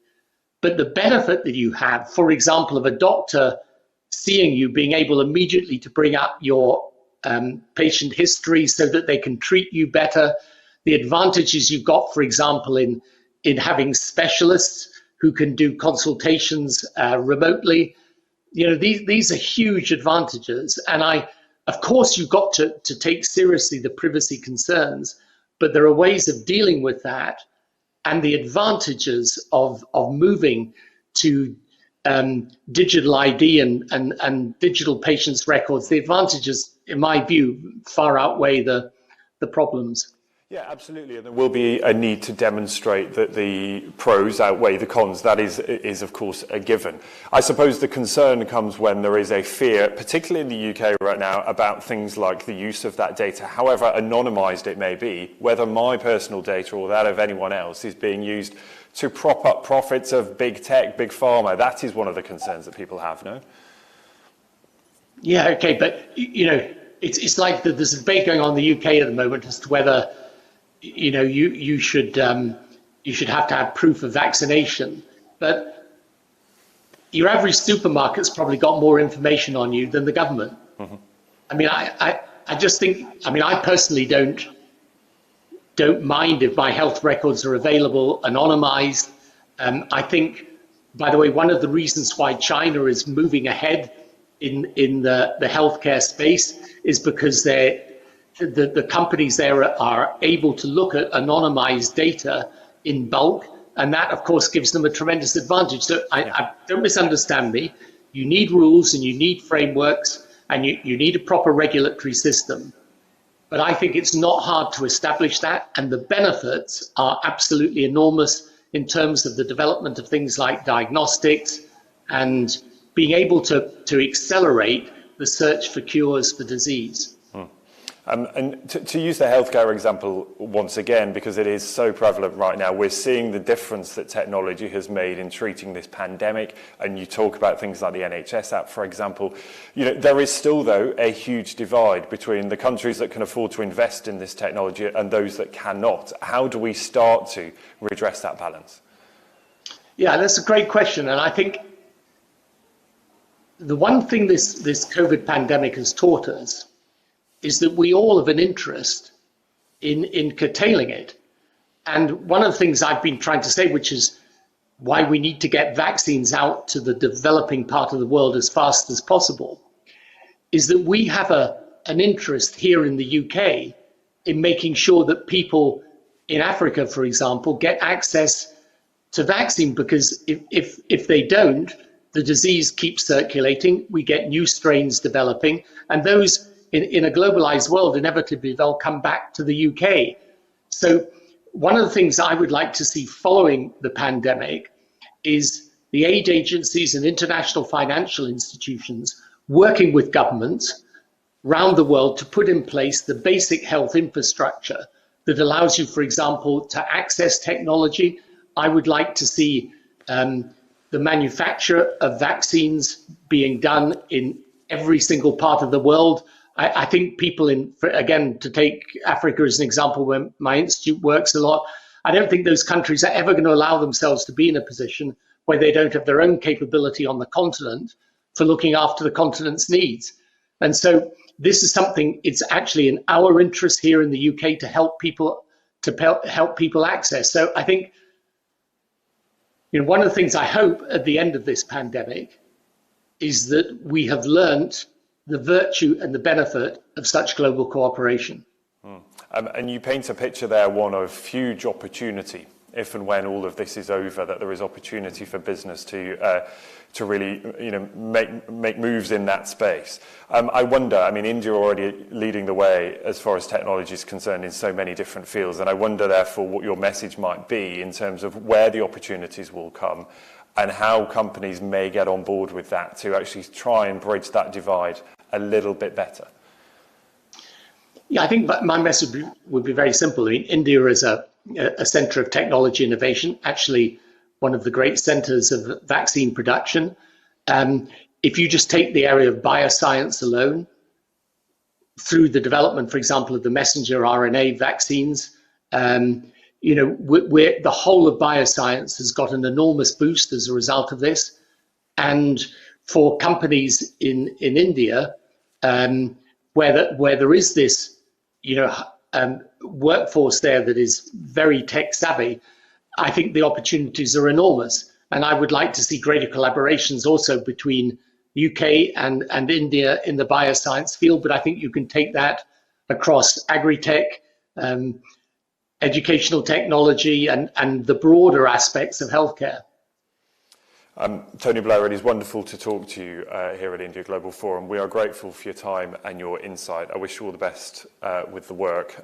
As you said, it's about bridging that divide, and let's hope that from all of this year of chaos, there is some progress as far as that is concerned. Tony Blair, good to see you. Thank you so much for being with us. Thanks very much. Thanks, Ben. Thank you. Now we're going to continue the conversation, and ESG is something that we have heard a lot about, and we will hear even more about over the weeks, months and years to come. Environmental, social, governance concerns. How do businesses grow out of this crisis to become better organisations on those goals for the environment, for social, and for the way that their businesses are run? So coming up next, we're going to hear from Gautam Adani, who is the chairman of the Adani Group, looking at how ESG is playing an increasing role in some of their decisions, and for businesses around the world, it's an increasing concern that they have to think about. Stay tuned.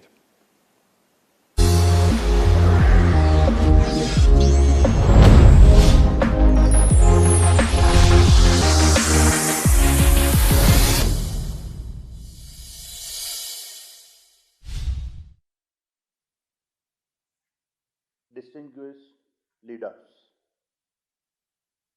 let me start by thanking Manoj and team for the invitation to speak at the 2021 India Global Forum. It is indeed an honor to be speaking at an event with so many great personalities. Looking back at India's energy transition journey, it all began with the COP21 Paris Summit.